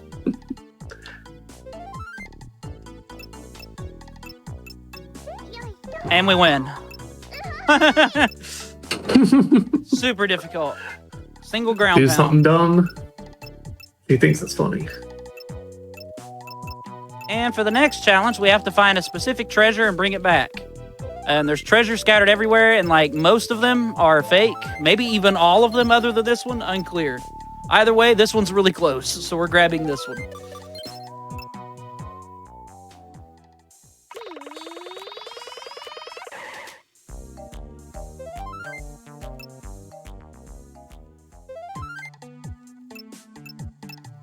And the next challenge is one of my favorites. It's a platforming challenge where you have to jump across some cars. Now, when we first tried to do this, it was awful.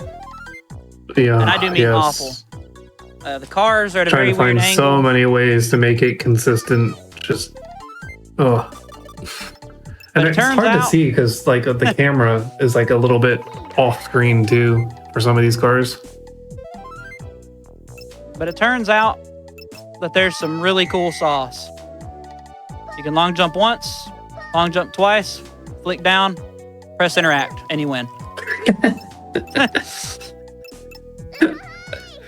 Oh, when we found that was just like, we could not stop laughing for like 10 minutes. Like all that work and all you had to do was long jump twice. Amazing. Now we learn our second to last ability, the running punch.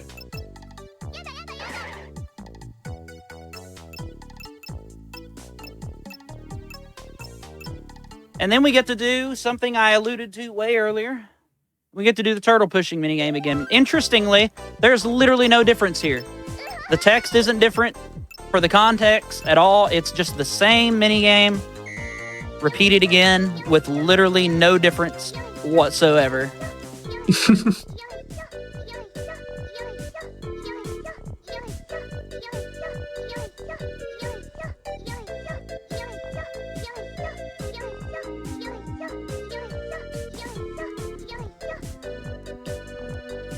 And just as easy. Let's go. Fantastic.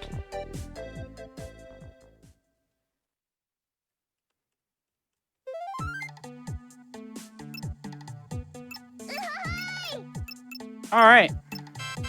And that was the last challenge. We won, meaning we can go to the final level of the game, except for they decided they needed to be a tiny bit longer.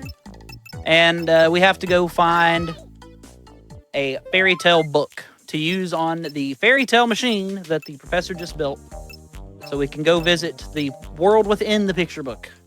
Very strange last chapter. Luckily, this is more so just a MacGuffin for us to go get our last ability and the best ability in the game that we unfortunately don't get to use that much, the double jump.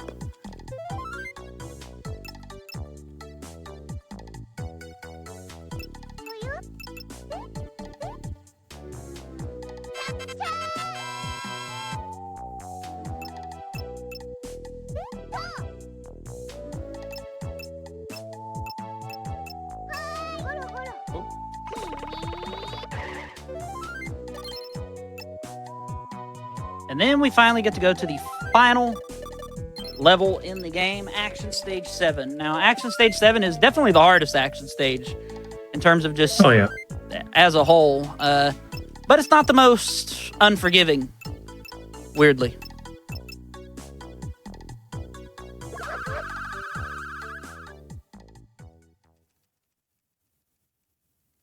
All right. So it starts off with a sort of a mini-boss kind of deal here, where we have to fight some cards. And there'll be a few rooms like this, where we got to fight some enemies.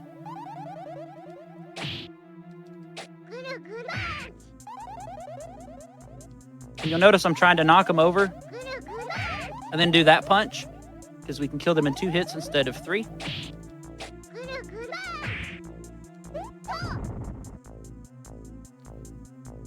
And then in the next room here, we got to fight 2 more cards, but the hand of that clock can hurt us.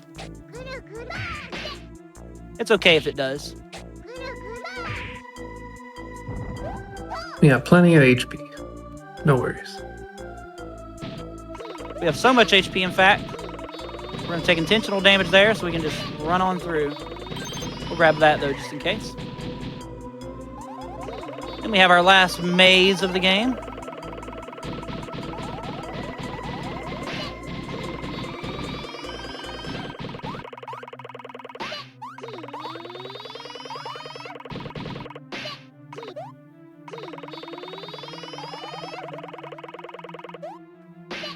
Could have went better, but we made it through.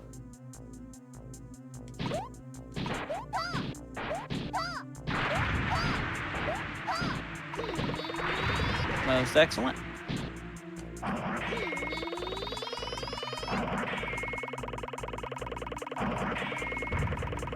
Ooh, made it under that sword. Yeah, I didn't think I was gonna.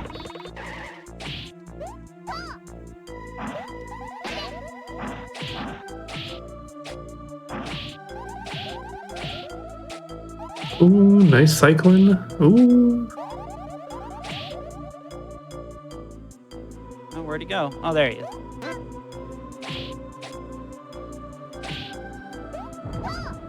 All right, and we're actually going to take an intentional death here, because it'll refill our health and respawn us right here.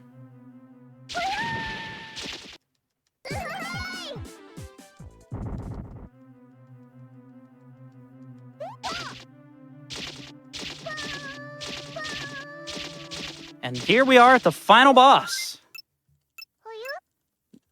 So just so that you're aware, timing ends when the screen fades to black after this fight's over. I'll give a good, and time sort of deal. This boss, though, is pretty unique. We actually have to pick up little robots after we stun them and throw it at him. It's pretty cool. And the robots are Christmas themed. Very appropriate for this time of year. Actually, you know what? Yeah, I didn't even think of that. For some reason. Don't know why. Never explained.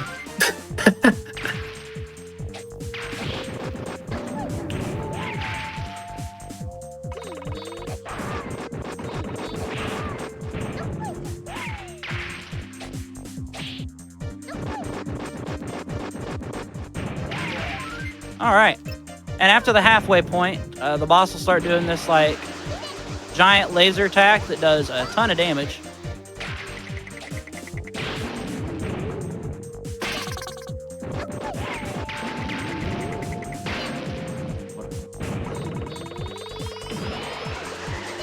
Ugh.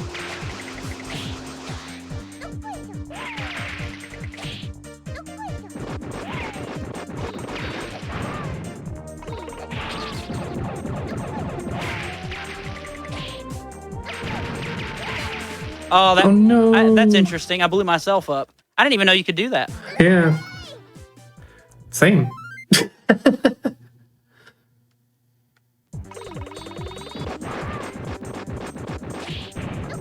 But luckily, this game is very forgiving. It starts you right back at the beginning. Don't have to do the level over again. Just right back to the action. Quick and easy.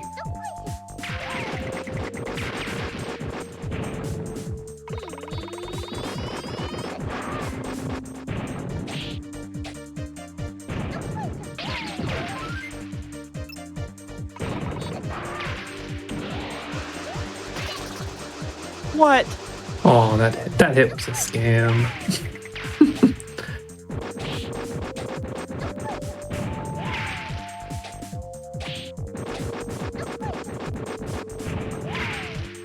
You got it this time.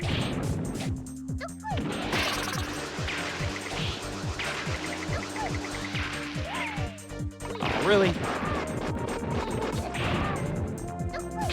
There we go. All right. Yeah, and that's Dr. Slump on PS1.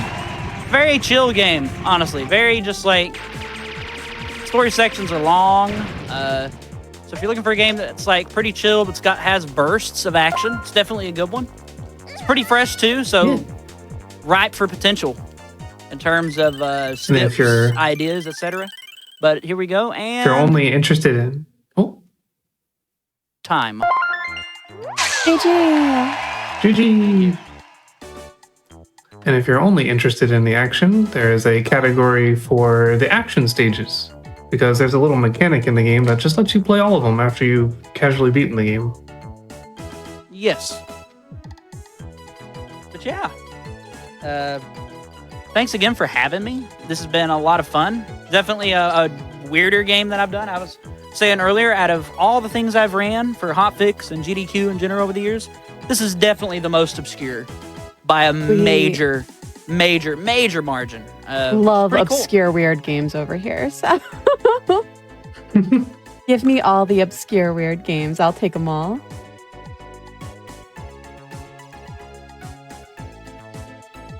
But yeah, shout outs again to the Slump community, however few of us there are.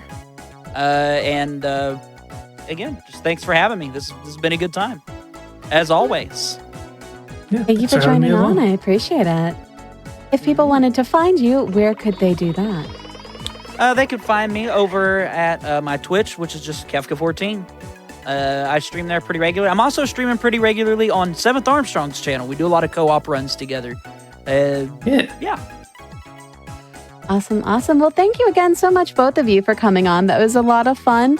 Pat, we're going to take a quick break, but real quick before we do, just so you know, if you'd like to support GDQ Hotfix like this one and in general, check out the 2024 Season 4 shirt at theyeti.com/agdq. It's very cute. I picked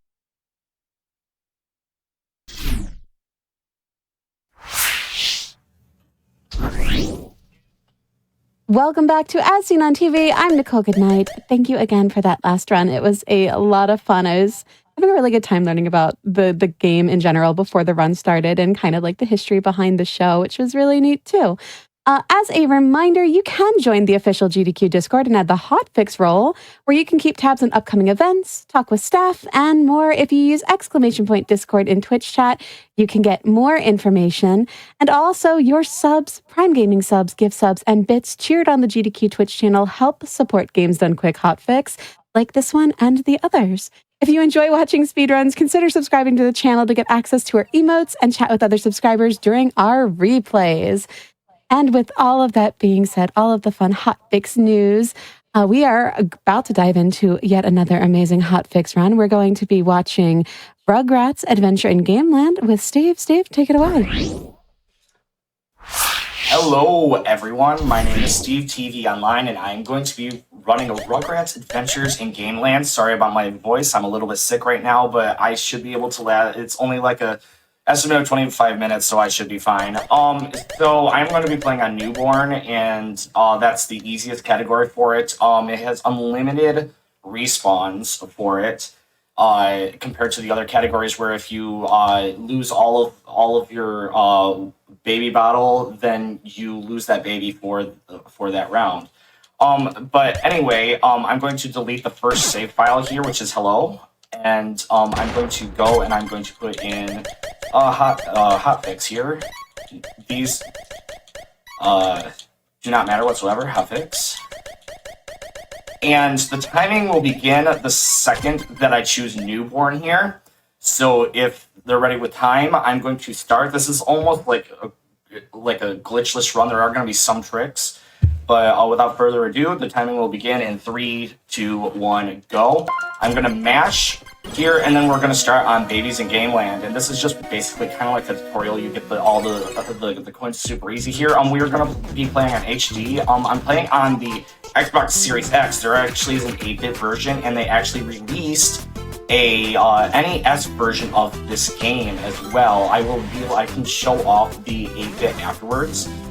So right here, you're going to see me pick up a cookie. This is very important. Those cookies, if you run out of your water bottle or your baby bottle, you will have more cookie to use up so you don't die. We're going to collect 3 coins here. We're going to turn them in, and then we're going to go all the way over. Each level has 4 coins. We're not going to be collecting all 4 coins in each one of the level. And what you're also going to notice is each one of the Rugrats has a different ability. And that ability is going to be, with Chucky, he jumps higher. Tommy is just an overall average. Lil floats like Peach. And Phil is able to pick up things faster. So it's kind of like, in a way, a Mario 2 sort of game representation.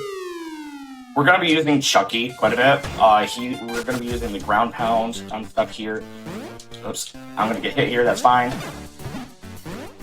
And then we're going to go run all the way over here. We're going to hold down the jump button. That's going to allow for us to jump off a little bit better here.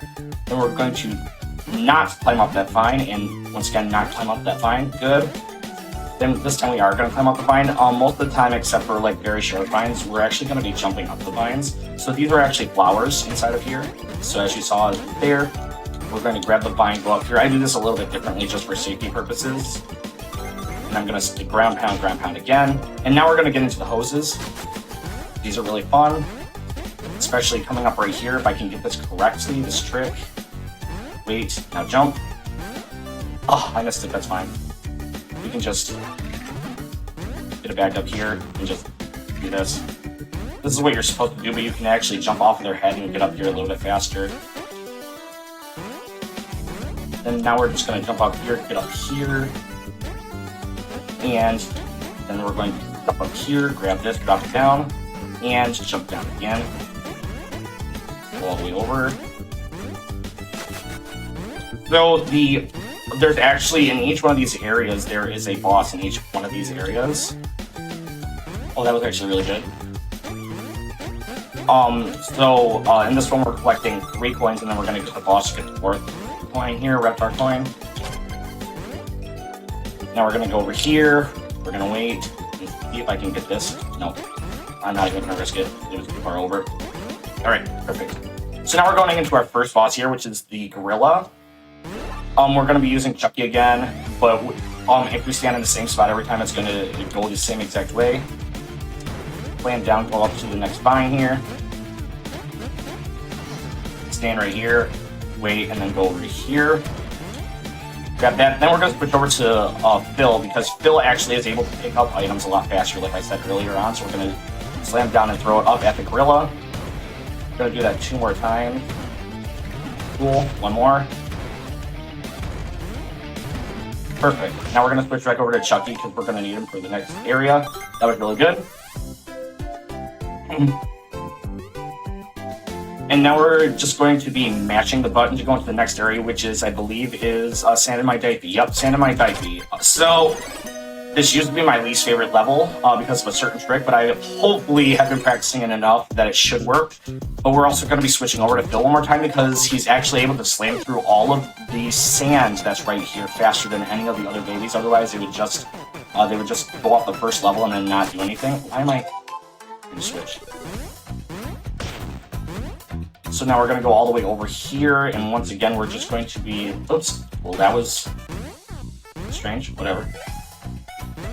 All right, and go all the way down again, and one more time, and then we are going to switch over to Chucky again, because he has, like I said, the highest jump, so we can get up to places a little bit faster.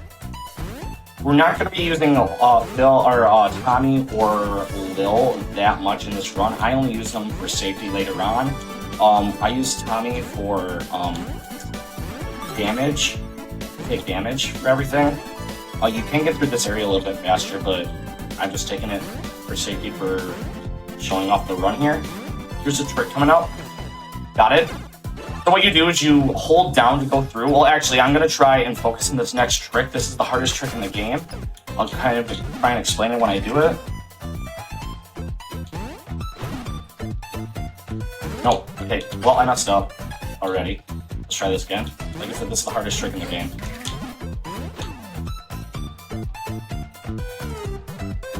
That's fine.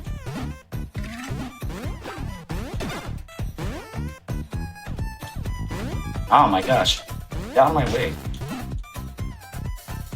I knew this was going to happen during the run. This is a hard trick. That's fine. Oh, almost had it that time.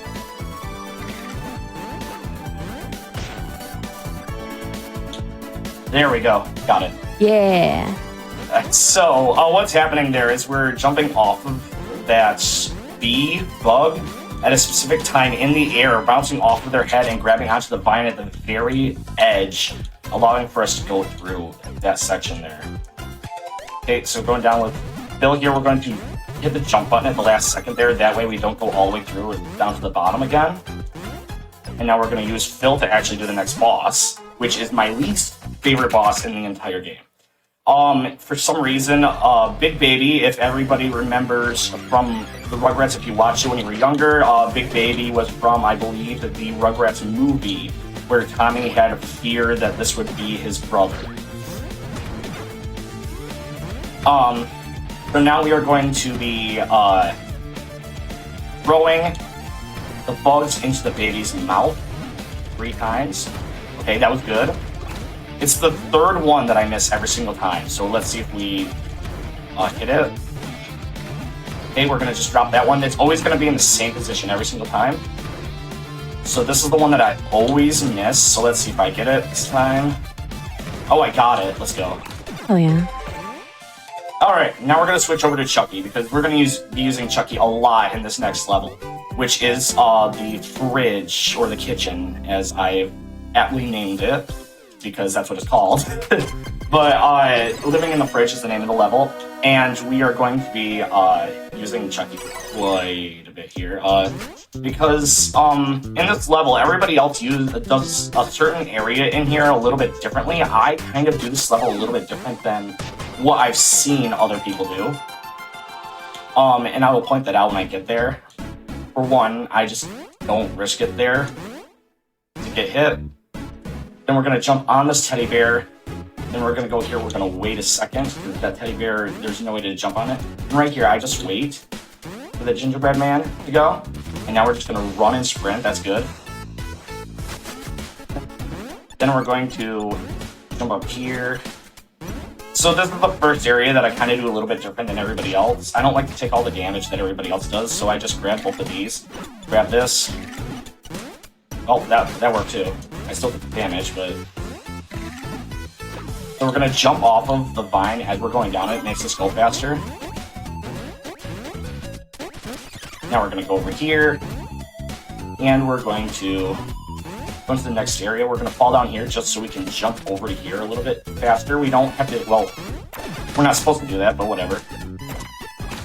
I'm going to pick this up. This is a little bit different than what I've seen other people do. People just take the damage there. I don't like to take the damage.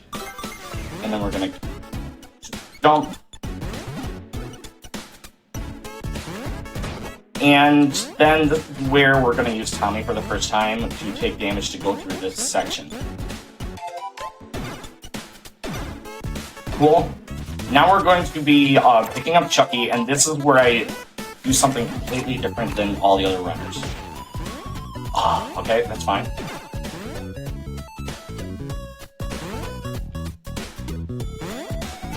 Usually you can... No, that's too early. Oh, ice physics, my beloved. There we go. So what people would normally do is not destroy that cannon that throws the snowballs and then just take damage by ducking and then going through the fire. However, I just like to jump. If you get it first try, it saves a little bit more time than what you would normally do just having to wait.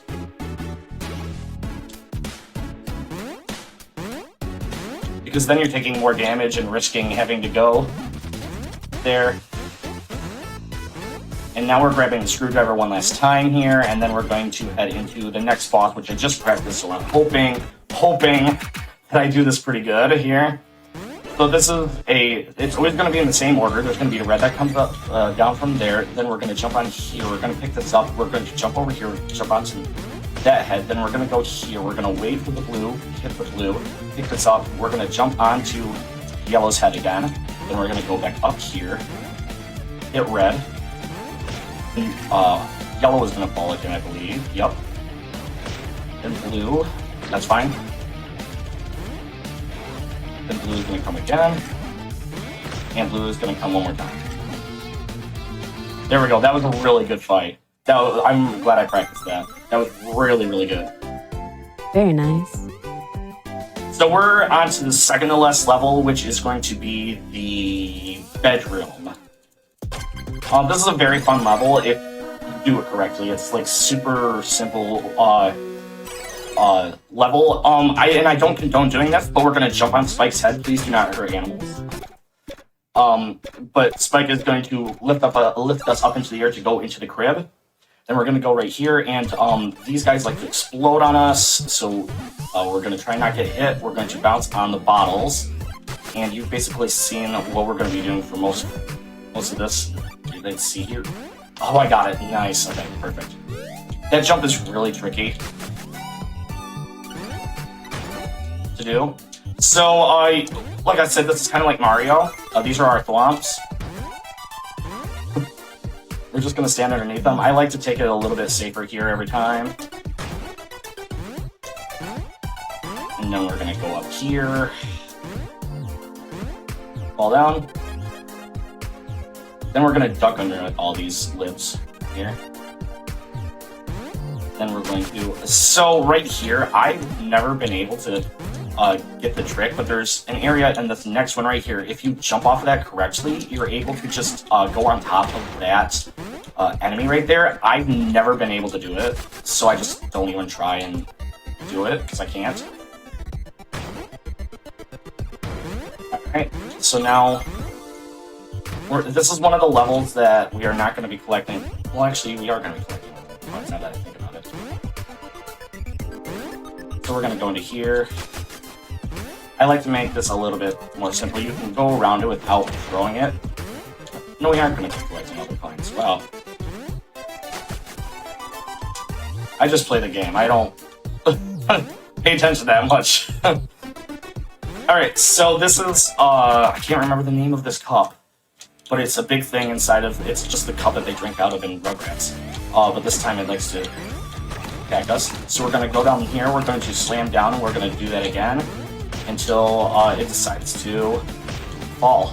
It's a super fast and simple boss. If you don't miss it. Otherwise you're going to... There we go, and that's the boss. Alright, and with that we're going into the final level, which is the hardest level. For... most games, they usually are. I'm hitting the mash, or I'm mashing the start button because that's skipping dialogue boxes that you guys don't see, hopefully. I played through this whole game trying to find it for the longest time, and then I just tried start, and I was like, oh, I guess you can. Alright, so now we're going into the final. Here we're going to go all the way, I'm going to go all the way over to here. And Go through.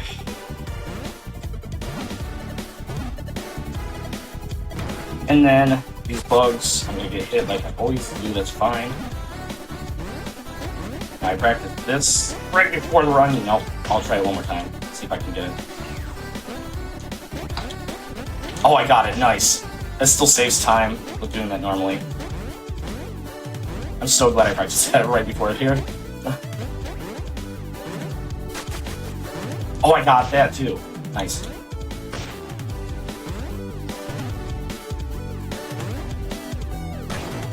That's fine. Grab the screwdriver and then go back down. Oh, that's fine. Whatever. Go all the way over.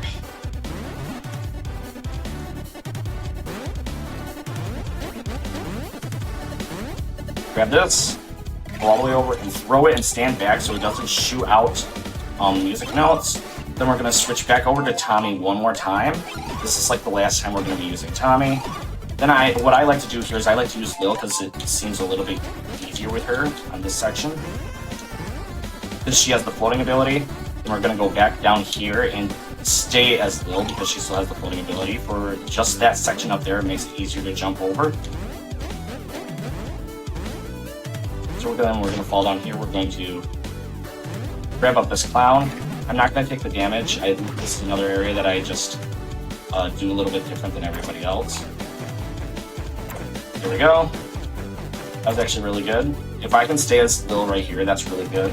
Because this makes this section just a tad bit easier. Because if you go all the way down and then glide, you're able to grab that a lot easier without having to fall down into the bottom area down there. Nice. So actually with that, I haven't really taken any damage with anybody. We're just going to go down. We don't need that cookie, which is rare for me in this area, which I just jinxed myself, I think, with saying that. Oops.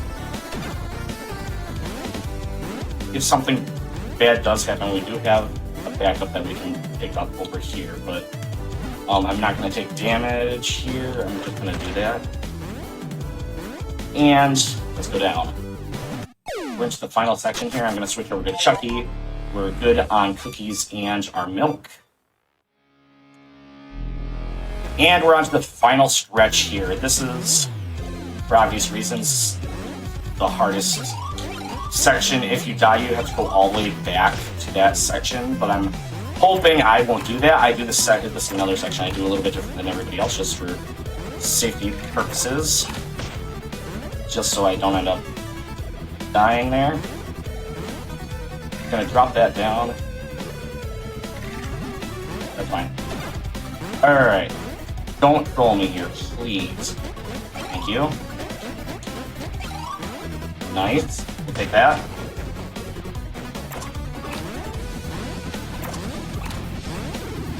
We're gonna... This is another section that can really troll me. Okay. Okay. Cool. One last troll section to get past. Alright, we're on the home stretch. So we're going into the final section here. And the timing will be on the last hit as Angelica is in the air after the platform down below Angelica gets destroyed. So I will yell out randomly time when it's time, but it's not yet. So I just have to mash through these. I'm gonna hit this right tail again. It's gonna show up. I now know the exact order of where these tails are gonna pop up, but I just have to watch out for dodging. It's gonna go over to the left tail here. Then it's gonna go right tail, left tail, and at the left tail, if I'm matching up, it should be the last one. Alright. And, okay, if I'm matching up, oh, that's fine. If I'm matching up, and... fine. GG. Oh, that was really fun. So, what was my... what was my time? 1 second. Get that. Because that felt like it went really well, and I just got a PB earlier in the day here. So I'm trying to figure out exactly what it was. 1830. 1830? Oh, that was only 5 seconds off of my PB. Oh my gosh, so close. If I would have hit that last tail a little bit earlier, that would have been a PB. But that was Rugrats Adventures in Gameland. If you're interested in running it, we have a couple of active runners right now. There's an 8-bit version of it. There's an NES version. This is considered the modern version. There's modern and NES versions of it. There's also the Rugrats Discord community. That if you're interested in playing any other Rugrats games, you can join the community. Go to speedrun.com and go to there. This is such a fun run. It's just fun for like nostalgia to play something like that. I stream on Steve TV Online. I have YouTube, Steve TV Online, Blue Sky, Instagram.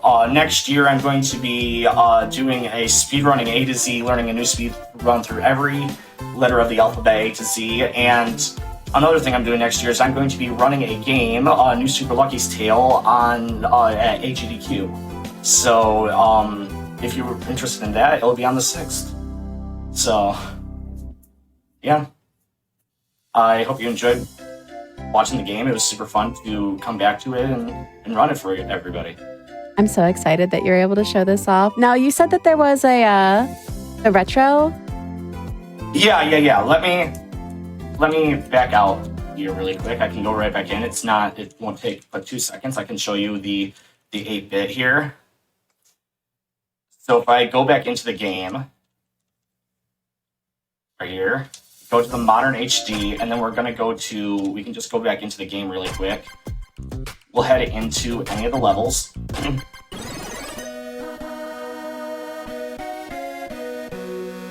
And now we are going to go into 8-bit. And this is the 8-bit. Oh, wow. Yeah, so if you have the NES version of the game, or if you want to run on modern 8-bit, the whole route is the exact same as what we just saw. It's just in 8-bit instead. Oh, that's so cool. I love it.